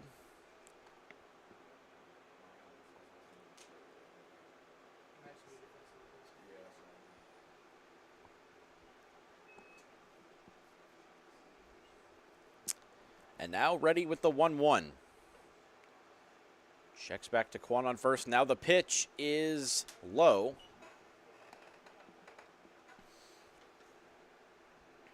The Owls looking to hold on for their 7th straight victory, which with a win and a loss tonight by the Spinners as they host the Disco Turkeys would put them in first place in the SCBL after an 0-3 start. What a turnaround it's been for this Owls team, and they've shown it tonight with some pretty great pitching and some great hitting as well in that last inning. Yes, they have. I mean, it really just shows that this league, it's anyone's league. The Spinners are going for 4 straight, but anyone can take it from them, as we've seen teams go on hot streaks all season so far. 2-2 runs inside to Santos, and he draws another full count here. We've even seen the Spinners have their inconsistencies. I mean, they had a game where they could barely get any hits, only scored 2 runs, and then they turn it around and beat the Copperheads on a run rule a couple nights later. And a 3-2 swing and a miss by Alex Sloan takes care of Lazaro Santos with the upstairs fastball, and that will retire the side. Copperheads out of luck in the 6th. It'll be a 6-2 lead when we come back in the top of the 7th as the Owls still lead it here at Cox Mill.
Now the top of the 7th inning here at Cox Mill High School. Still a 6-2 lead for these Owls as Armstrong returns to face Wyatt Stanley. He'll be due up first, followed by the first baseman J.D. James and the shortstop Yount.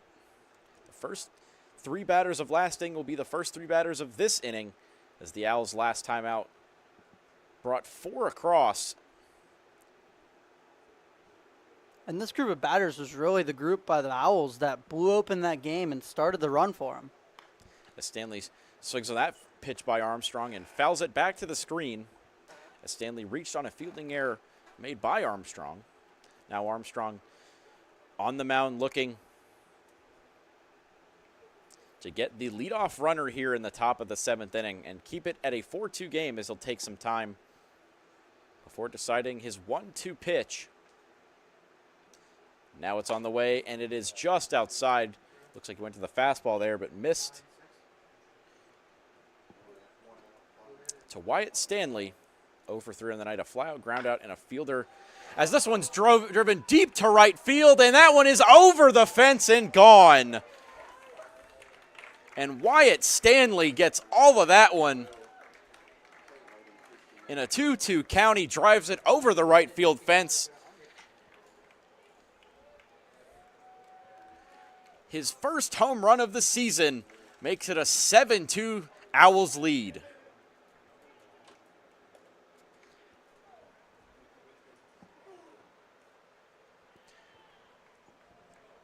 Batting fourth, number 99, J.D. James.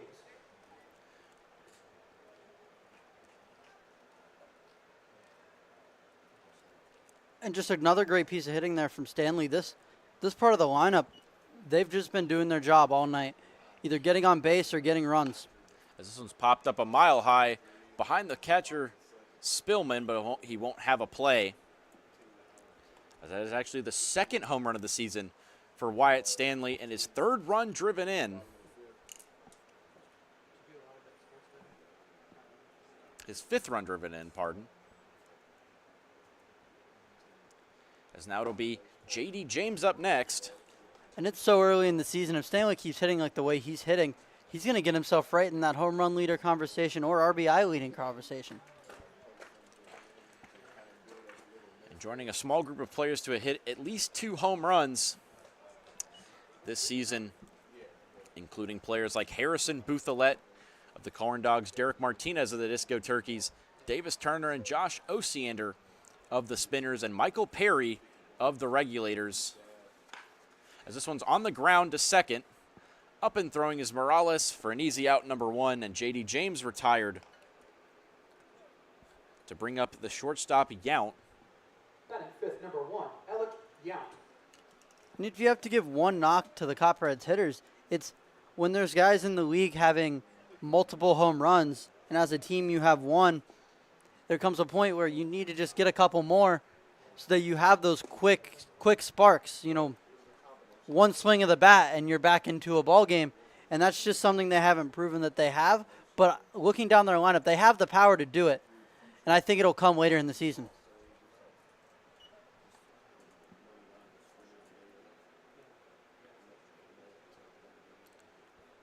As now Yount in a 1-1 count with Isaac Armstrong, and that one flies way over his head. Looks like he lost control of that one.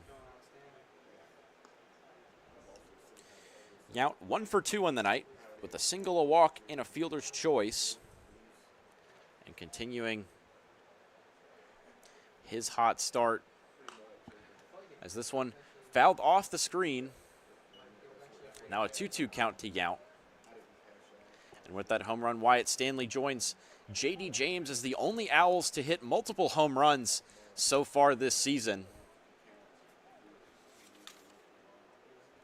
The 3-4-5 hitters have been great so far for this Owls team, as this one's on the ground once again and off the glove of Will Gray,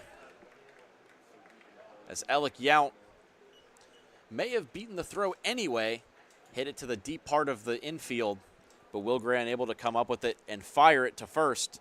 So Alec Yount aboard with what could be listed as another single. So now 2 for 3 on the night with a walk is Yount, and now it'll bring up his middle infield partner Huseman. 2 walks in the night, including 1 to drive in an RBI last time up. And Huseman's done a great job just advancing runners tonight. Even if it hasn't been via hits, he's been moving those runners forward on the base paths. Recorded his first RBI of the season and also recorded his 12th run. Has done a great job at getting on base and scoring when he does so.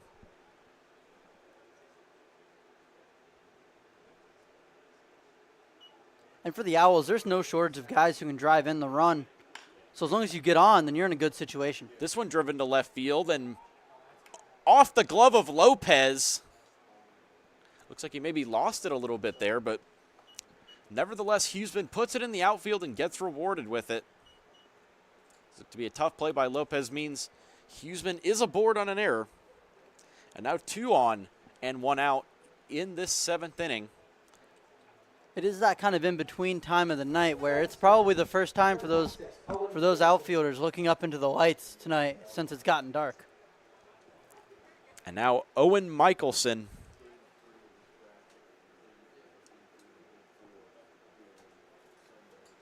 Two on here and 1 out in the 7th inning. Michelson, a sac fly his last time up. Brought home his 2nd run batted in of the night, as he had the RBI single to drive in the 1st run of the contest for the Owls, who took the lead last time out with a 4-run spot, as this one's driven to left field. But playable for Lopez. That ball had some height on it, but Mickelson, unfortunately, not able to leave the yard that time. And aside from that swing, Mickelson really has taken a slow start to the season and turned it around with, what, 2 RBIs tonight?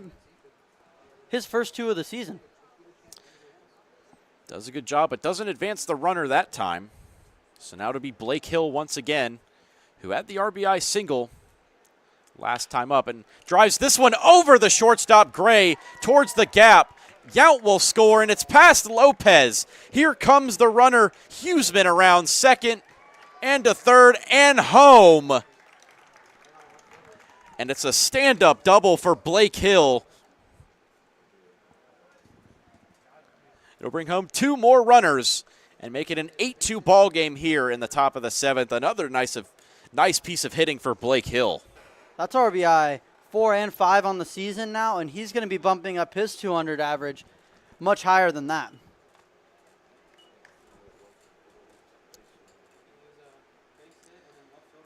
As it looks like it will be another mound visit at the very least for the Copperheads.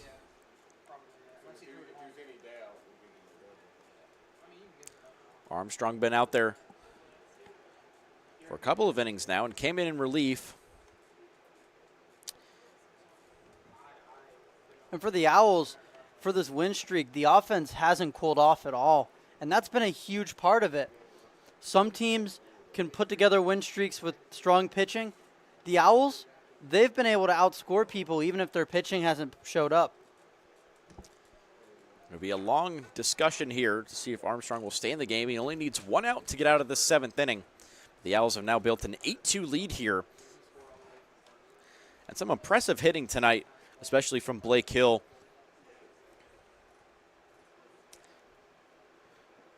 Has now driven in 3 runs on the night. Batting ninth, number 28, Caleb Gant.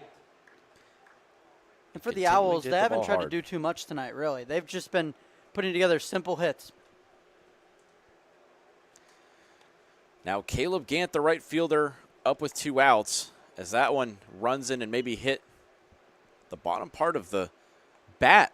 It sounds like it did for Caleb Gant, so it'll be an 0-1 count. A bit of fortune there for Isaac Armstrong looking to get out of this inning.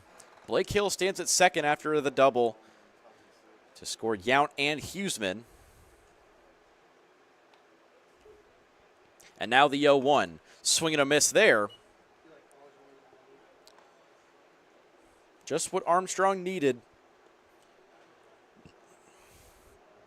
Now ahead 0-2 and a chance to put the runner away here with a good pitch. The pitch on the way is fouled.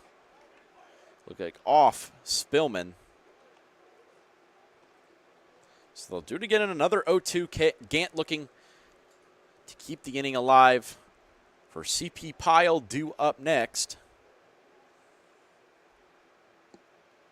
Pitch on the way from Armstrong. A swing and a miss on a breaking ball, and it will retire the side as Spillman applies the tag, but not before. The Owls add 2 more in the top of the 7th inning. They now lead it 8-2 when we come back. They lead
Copperheads, number 19, Cody Stillman.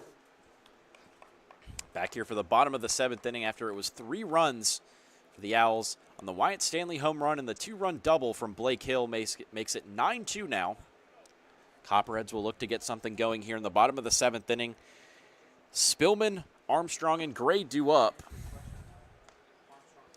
As Spillman singled his last time up, as all 3 of his hits this season have come against this Statesville Owls team. As that pitch is outside from the new pitcher, Colin Eckert, a freshman from Hickory, North Carolina. Currently playing at Caldwell Community College. And for Eckerd, he's allowed 8 earned runs in 3.2 innings pitched. So the Copperheads are going to hope that they can get some runs off of him. We'll see if it's an opportunity for a comeback. The Cardiac Copperheads, as we like to call them. Owls offense has come alive, though, in the last few innings. Now 7 runs in the last 2 frames after just 2 through the first 5. Meanwhile, the Copperheads have not gotten a run across since that first inning where they plated 2.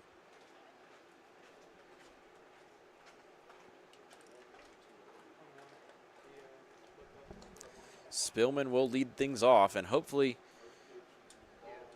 for the Copperheads get on base as Eckert's first pitch fouled and popped up a mile high. Calling for it is Yount at short, and he makes the play for out number 1.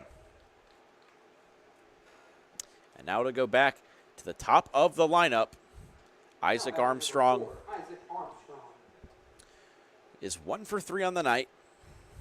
And if there's 2 to avoid, it's that infield duo of Yount and Huseman. They've been solid up the middle. First pitch to Armstrong is inside. And for Colin Eckert, an all-important first out. As he'll now face Armstrong, the second baseman turned pitcher, as that one's way outside.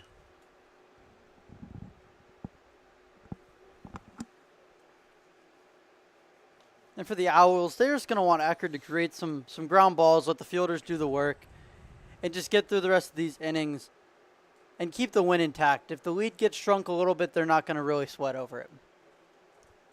2-0 from Eckert is low in the dirt. That's 2 pitches that have now gotten away from the Owls' new pitcher on the mound. And for the Owls, that could be dangerous if the Copperheads get some runners on, because they like to be aggressive on the base paths. Armstrong ahead 3-0, now the 4th time through the order for the Copperheads. The next pitch on the way is outside for ball 4, so it'll be a 4-pitch walk for Isaac Armstrong, who reaches base for the 2nd time tonight. And now Will Gray up. Has been unlucky at times. Had a hit taken away from him by Alec Yount over at shortstop for the Owls last time up, and will be looking for his first hit of the night after 2 lineouts. As he's been a little bit unlucky tonight, but now a chance. His first hit once again as the first pitch is tipped into the glove of Mickelson. And for Eckert, a pitch that gets away here will surely advance Armstrong.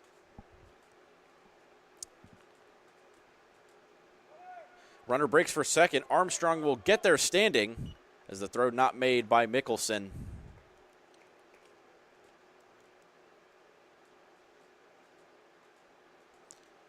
Aggressive base running, stolen bases, that's exactly what the Copperheads need to get back into this game. 1-1 from Eckert. Runs inside on Gray.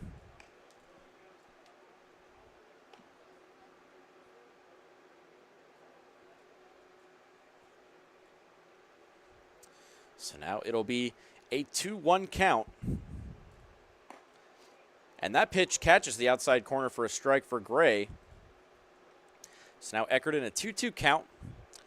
Runner on second and 1 out here in the bottom of the 7th. And the Copperheads looking to cut into that 9-2 Owls lead as this pitch is low.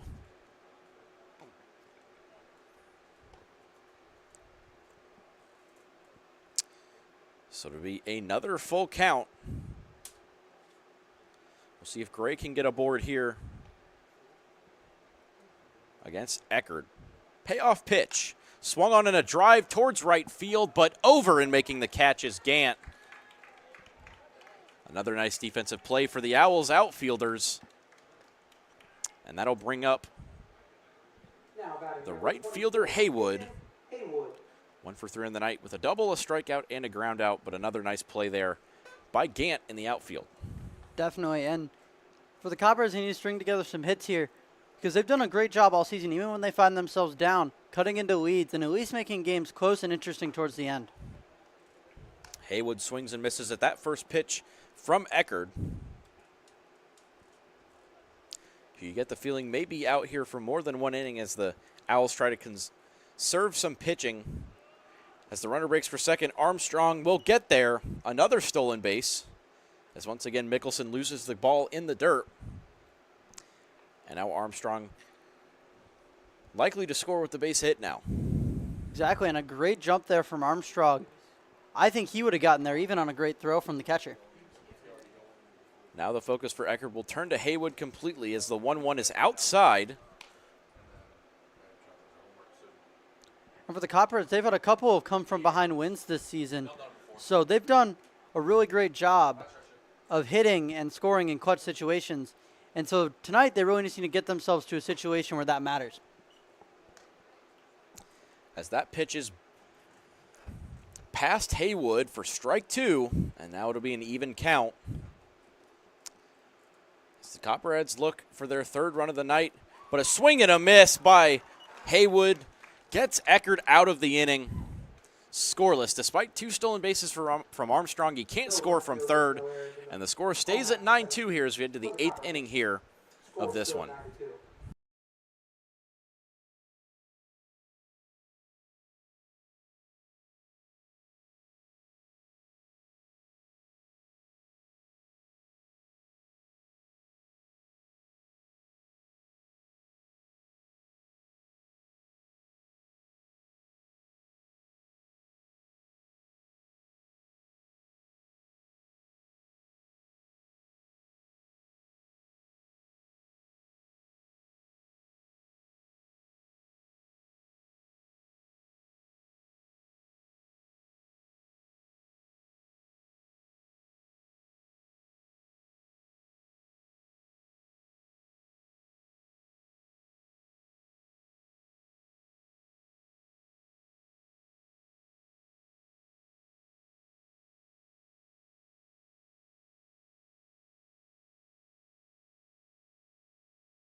Now the 8th inning here at Cox Mill High School.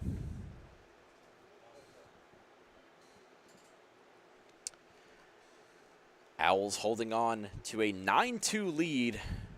Due up for Statesville this inning will be C.P. Pyle, Steven Smith, and Adam Featherstone.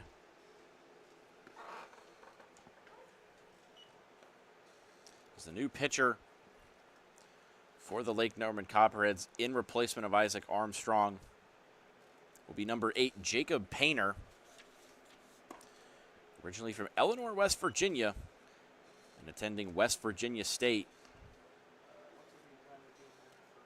Painter, another two-way player who's put in some really good innings in relief. Done a good job out of the bullpen. Has the second baseman and outfielder. So he's made the start the other night against the Regulators at second base, now featuring out of the bullpen. Was 0 for 3 in the first game as the second baseman against the Owls when they met back on June 1st, but did pick up an RBI and a walk in that one. And now facing CP Pyle ahead 1-2 in this top of the 8th. Pyle walked his last time up, but 0 for 2 before that. As the 1-2 on the way from Painter runs way in.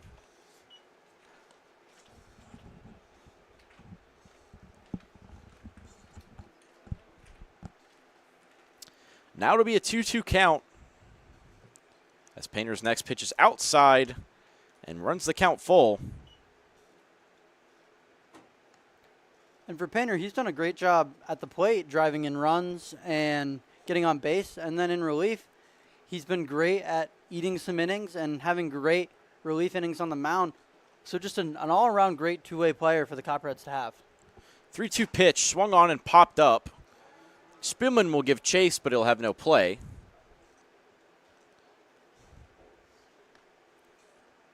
Painter still looking for that important first out of this 8th inning to keep the Owls lead in check and give the Copperheads a chance at a potential comeback in the final 2 frames. The next 3-2 is low for ball 4, and CP Pyle will get on to lead off the 8th inning. It's his second walk of the night and his second straight. Now brings up Steven Smith, tonight's extra hitter. Is 0 for 4 with 2 flyouts, a ground out, and a strikeout. Still looking for his first hit of the season, but has had a nice season up to this point.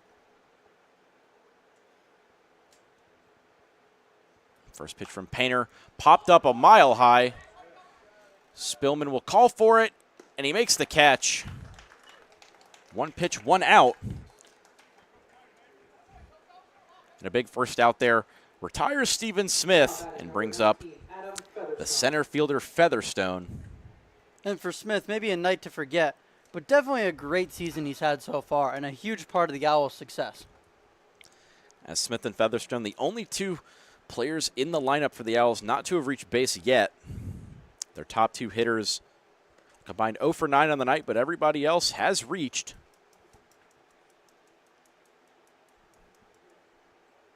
Featherstone up now for his 5th time around as tonight's center fielder for the Owls. 2 fielding errors made by defenders when he's been up the first 2 times, and a flyout and a fielder's choice making up his night as the 2-0 swung on and missed. Went for a big swing there, but didn't make contact with Jacob Painter's pitch. Still ahead 2-1, though. Has Pyle on first as Pyle breaks for second, but he'll get there as Painter did read the steal correctly, but didn't make the throw, and now no chance at a double play here. Yeah, with only 1 out, you don't want to ground into a double play there. So good job by the guy on first to really get a good jump and get that steal. 2-1 from Painter. Drops in just low. Looked like a good off speed there, but didn't catch the zone.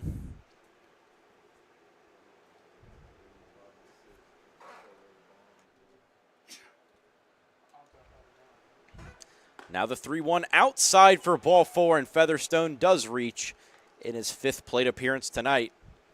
And now to bring up Wyatt Stanley, who became the 7th player in the SCBL to hit multiple home runs this season so far. And joins J.D. James. Due up next is the only Statesville Owls to do it so far this season. 1 for 4 on the night with that home run. And if he gets another one out, he moves into a tie for 2nd in the league for home runs. Certainly so. As he'd be tying Davis Turner of the Mooresville Spinners with 3. It appears Derek Martinez actually does have 4 on the season, despite the current statistics suggesting otherwise. And Harrison Bouthelette leading the way with 5 to start the season, as this one's grounded past a diving second baseman Morales, for a hit. And Stanley makes it 2 hits out of 2 in his last 2 at-bats to bring up J.D. James. 2 on and 1 out here against Painter here in the 8th. So then James or Stanley then can move into a tie for third in the league with home runs. Bouthillette really looking like he might run away with this home run, for the home run crown this season. Yeah, in fact, 5 of his 8 hits so far have been home runs. A great start to the season for Bouthillette. As J.D. James fouls his first pitch back and hitting .320 so far in the season is Bouthillette. And you've seen your fair share of Bouthillette home runs. Wouldn't you say he's got his pitch that he goes for, and he's got the spot out of the park that he likes? Yeah, has light tower power, as they say, and hit one of them almost to the exact same spot that Wyatt Stanley did earlier, towards those signs out in right field. He loves the elevated fastball, and if he gets a hold of it, look out. As we've seen him hit 5 home runs in just 7 games so far. This one fouled back to the screen once again by J.D. James, and now a 1-2 count to the Owls' first baseman. 5 for 14 on the season so far, and 2 home runs.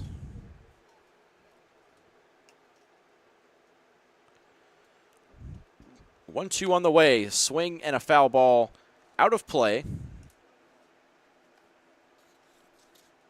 You limited action for James on the season, but he's made the most of it already with 2 home runs, and he's batting really well so far.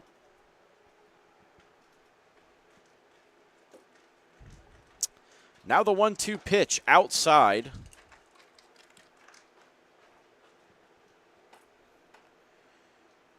So James stays alive, now a 2-2 count. Featherstone at second and Stanley at first.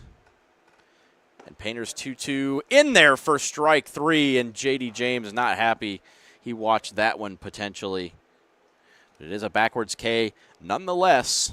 Now batting number 1, Alec Yount. And now Alec Yount, 2 for 3 on the night, 2 singles, a walk, and a fielder's choice. Has done a great job at getting on base. A chance to do some more damage as he drives this one towards the right center field gap, but over and making the catch is Aiden Kwan to retire the side.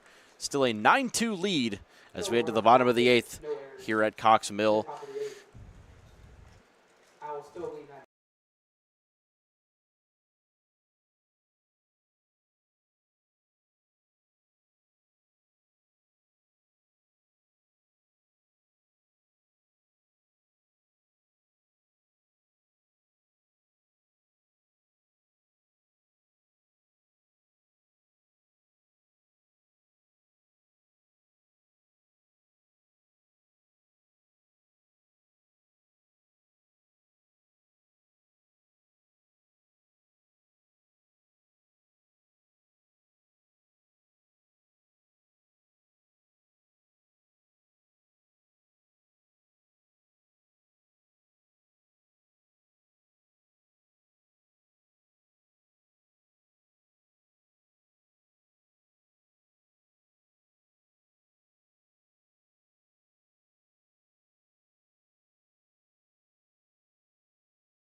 Now batting number 13, Luis Morales.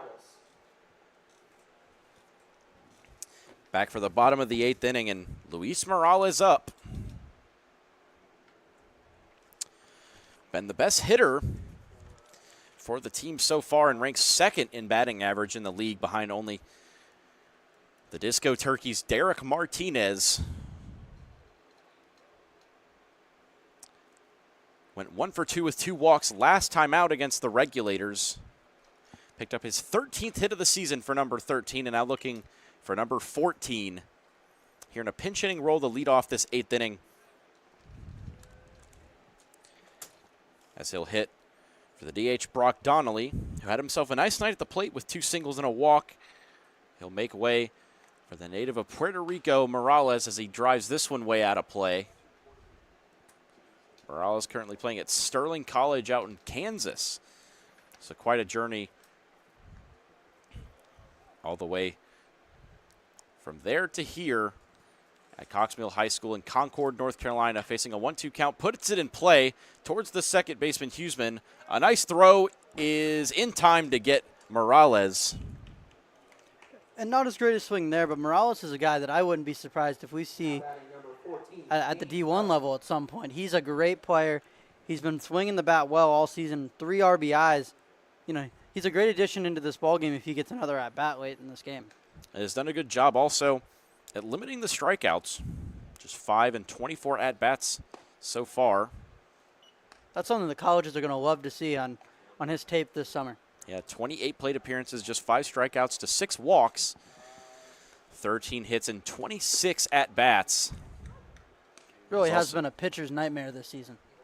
Certainly has, and started the season off the 5-game hitting streak, and 6 in the first 7 as Frelick puts this one on the ground towards third, and a nice play there by Blake Hill, up and firing, and 2 quick ground outs.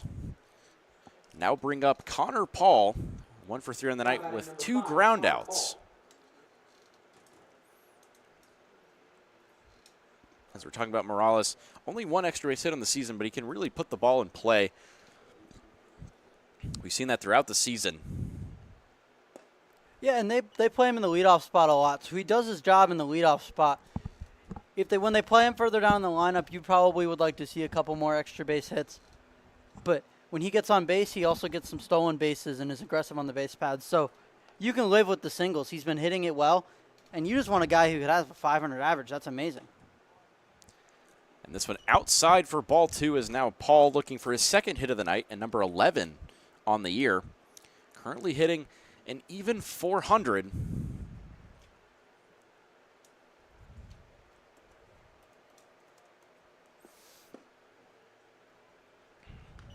As he takes ball 3 here.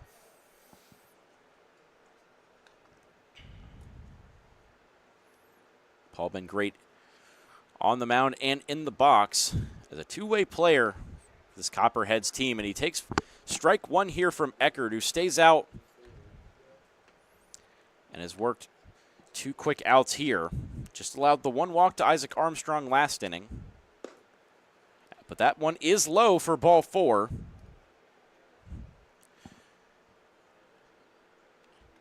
And that means Connor Paul aboard with his 3rd walk of the year.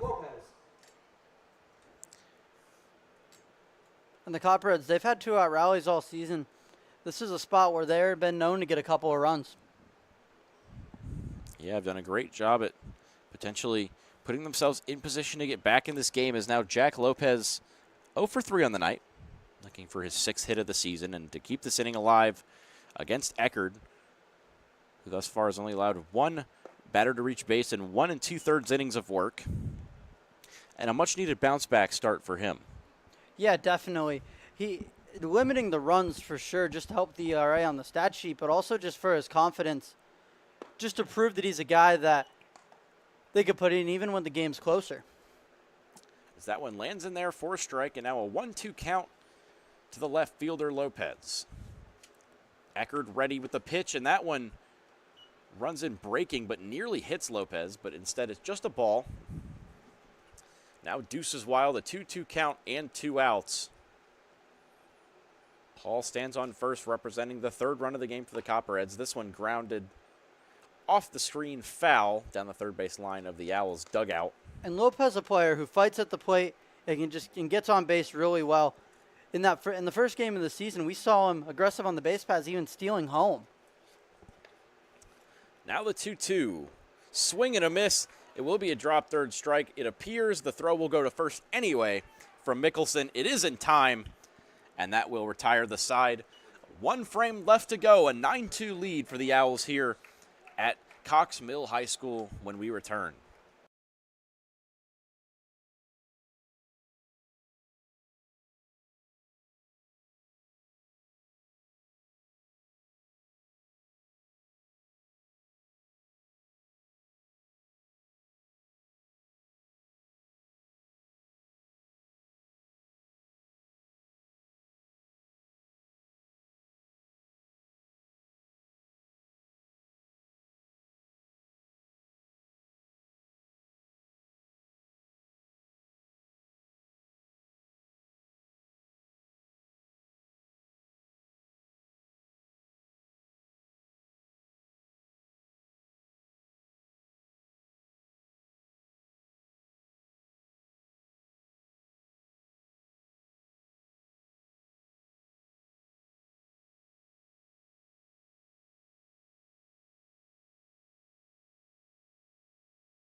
Back for the top of the 9th inning here at Cox Mill High School.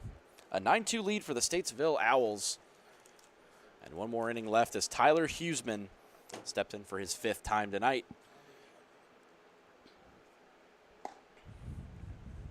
Two walks on the night, but no hits. We'll look to pick up his first base hit of the night, but did drive in a run with the bases loaded walk. Back in the 5th inning, the 6th inning. And for Huseman, he's been one of that kind of two-punch duo in the infield that's really kept a lot of balls that could have squeaked through to the outfield, kept hits off the board for the Copperheads. 1-1 on the way, and a big swing and a miss. Looked like it may have hit Cody Spillman. Looks to be in a bit of pain behind the dish. As Huseman did go after that one down in the dirt, but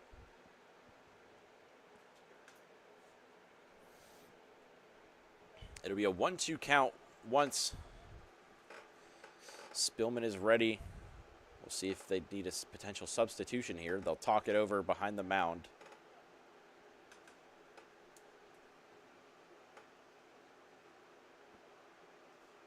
Yeah, can't feel good to get hit down there.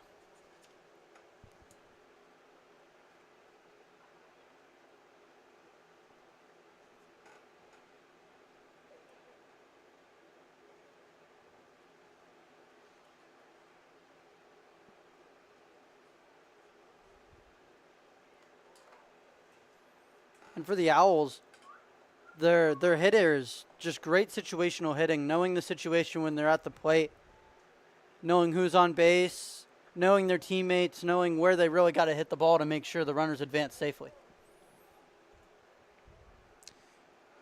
As Huseman down behind 1-2 to Painter, who stays out for a 2nd inning of work. The next pitch on the way is outside, so it'll be a 2-2 count here. As Huseman hitting 6th tonight. Has been great at second base tonight as well, making some great defensive plays. The 2-2 pitch is high from Painter. And Spillsman probably still in some pain, but toughing it out, gonna ride this one out, stay in the game. Next pitch on the way. The 3-2 is outside for ball 4, and it's the 3rd walk of the night for Tyler Huseman. Now batting number 26, Owen Michelson. And now to be Owen Mickelson. 1 for 3 on the night. A single, a sac fly, and 2 flyouts. Has brought in 2 runs tonight. And for Huseman, he's been a valuable base runner for his team tonight. As Mickelson takes a first pitch strike from Painter. Next pitch on the way, a pop fly down the third base side. Calling for it and making the catch will be Frelick. And a big first out here in the top of the 9th brings up Blake Hill, the third baseman. Number 8, Blake Hill. At the heart of this big rally for the Owls. A 1-run single back in the 5th, or the 6th. And a 2-run double in the 7th has brought home 3 runs on the night. Also walked his 2nd time up. Yeah, for Hill, he's just been consistent at the plate tonight, done his job every time, and driven in runs, and kept either started the run, and then when he got up for the 2nd time in the middle of that run, he kept it alive, and the Owls extended that lead to the point where the Copperheads couldn't chase anymore. As next pitch from Painter is inside to Hill. That one almost caught Hill on the elbow there. Would have been the 4th time he'd reached base tonight, but instead it's now 1-1 as Painter checks back on Huseman at first. The next pitch is in the dirt, but a good block by Spillman.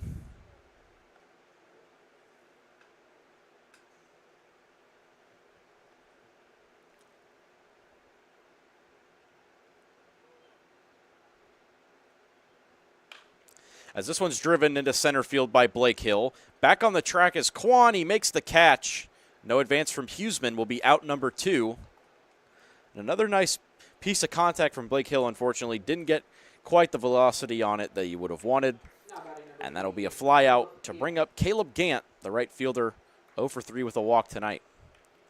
And, there's points in this game where that deep fly would have brought in a run with how many base runners the Owls had on base tonight. As now Gant looking for his first base hit and to keep the inning alive here. It's a 9-2 lead for the Owls on the brink of their 7th straight win. Potential to rise above the SCBL standings as this one charged by Frelick. The throw is nice pick there from Connor Paul in time, and that will be out number 3. Last chance for the Copperheads, trailing 9-2 as the bottom of the 9th is up next here when we return.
Final chance for the Copperheads, and they'll be out to face Eckerd as Aiden Kwan drives this one towards left field. But under it to make the catch will be CP Pyle.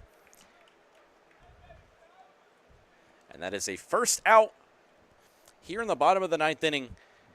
Aiden Kwan retired. Pretty good contact there from Kwan, showing off he's got some pop in that bat. And now to be Lazaro Santos. 2 walks and a strikeout tonight. This one grounded towards third base and past a diving Hill for a base hit. Santos will turn for 2. The throw from Pyle in left field is inaccurate. So it'll be Lazaro Santos on second. His 3rd hit of the season puts a runner in scoring position for the Copperheads and keeps the game alive for the catcher Spillman, 1 for 3 on the night. Good piece of hitting there from Santos. He's had a great eye at the plate all season long, drawing a ton of walks. It was only a matter of time before he put that vision into contact and hits.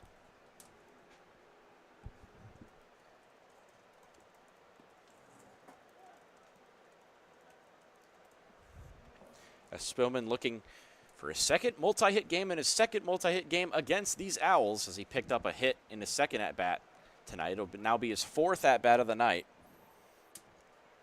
And with Lazaro Santos' double, still just 1 out here, but he took a first pitch strike.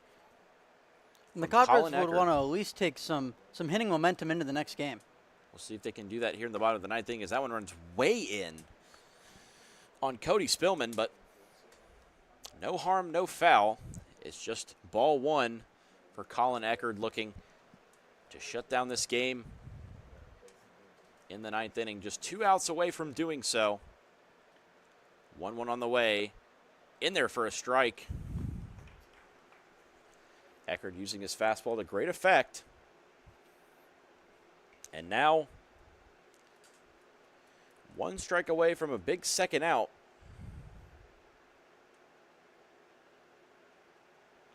1-2 is taken by Spillman.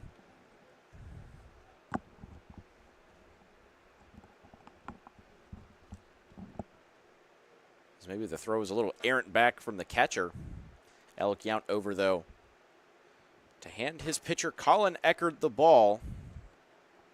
Yeah, good job there by the infielders, being aware that a ball could get past the pitcher there on the throwback.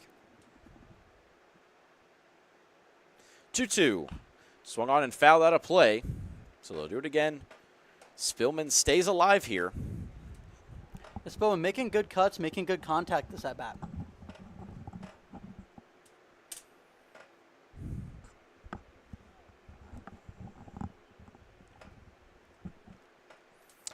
So it'll be another 2-2 count for Eckert.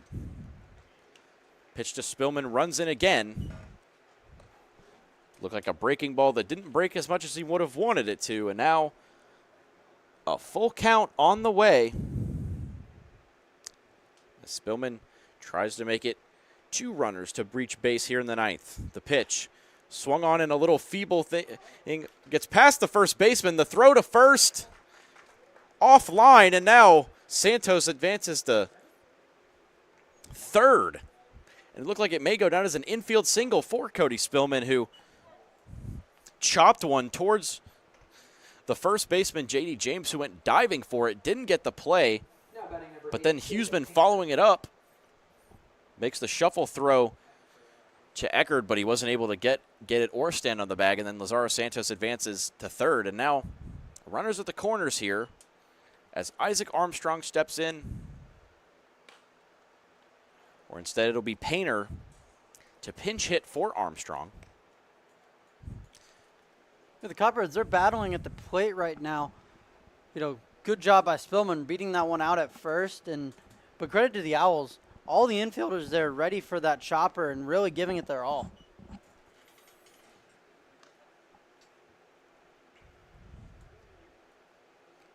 But great job by the Copperheads. They're not going down without a fight. They're going to go down swinging no matter what. As the pitcher, Painter, through 2 scoreless innings of relief and a 1-1 against the other reliever, Eckert, and he takes that pitch low. Santos, as he now will come home, and it looks like it is a balk called. Or no, the throw went into center field. So Santos does score. As we were saying, an errant pitch does score a run. Yeah, just the second time now that Mickelson is kind of throwing a bad ball back to his pitcher. The Owls, they really need to keep their heads in this one, even though they're up 9-3 now. Now Eckert's next pitch is outside to Painter, now a 3-1 count.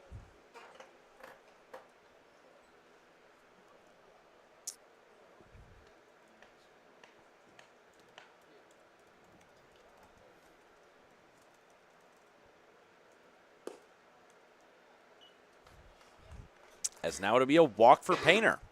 The Owls have had a ton of momentum coming into this game and in this game. The last thing they want to do is have something crazy happen here and take all the wind out of their sail. Copperheads still trail it by 6 runs here, as it's now a 9-3 score line. With 2 runners on, we'll give Will Gray a chance at his first hit. Has gotten some unlucky breaks as Alec Yount took a hit away from him his last time up. And then a fly out means he is now 0 for 4 on the night with a strikeout, but looking again for his 10th hit of the season.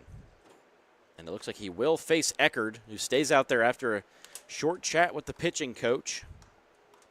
Now batting number 9, Will Gray.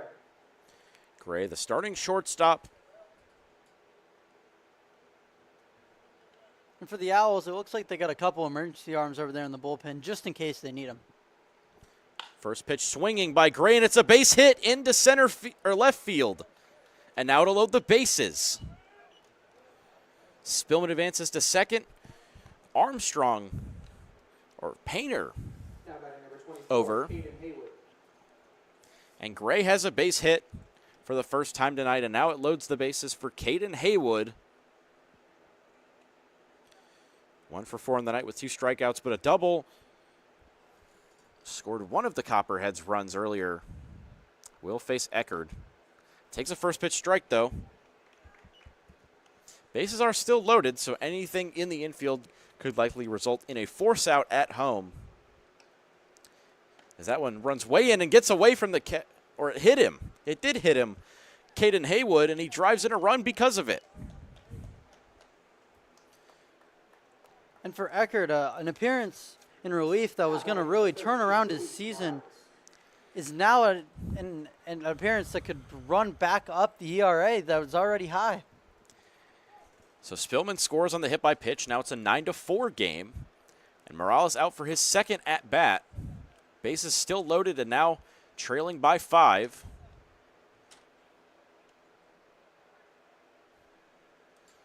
And for Morales, another single adds to the RBI count.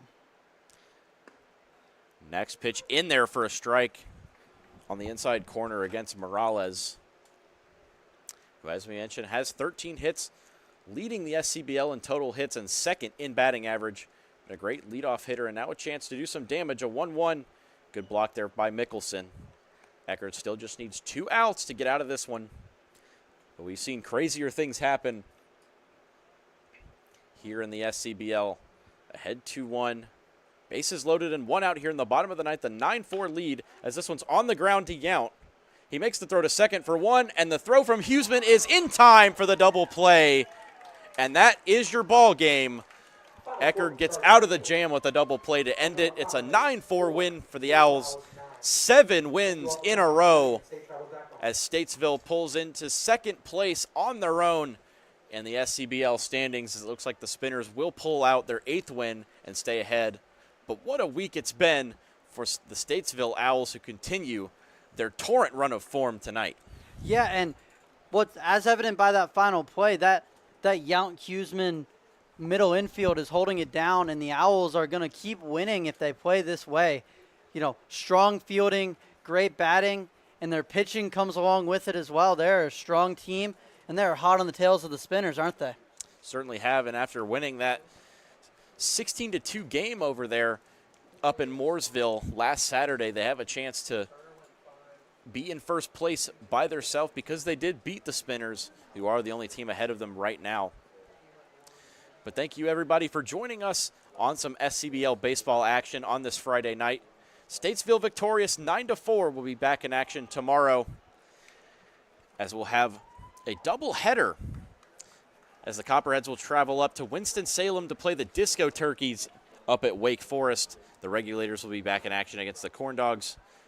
The Owls will be back home tomorrow night to face the Mooresville Spinners, and will be a first versus second matchup for the away team. And the victorious team tonight in the Athletics will face the Wampus Cats over in Albemarle. But for my broadcasting partner, Eric Finley, I'm Gunter Schroeder signing off. Thanks for watching, and make sure to subscribe to the SCBL YouTube channel and hit the post notifications so you'll be notified every time we go live. We'll be back tomorrow.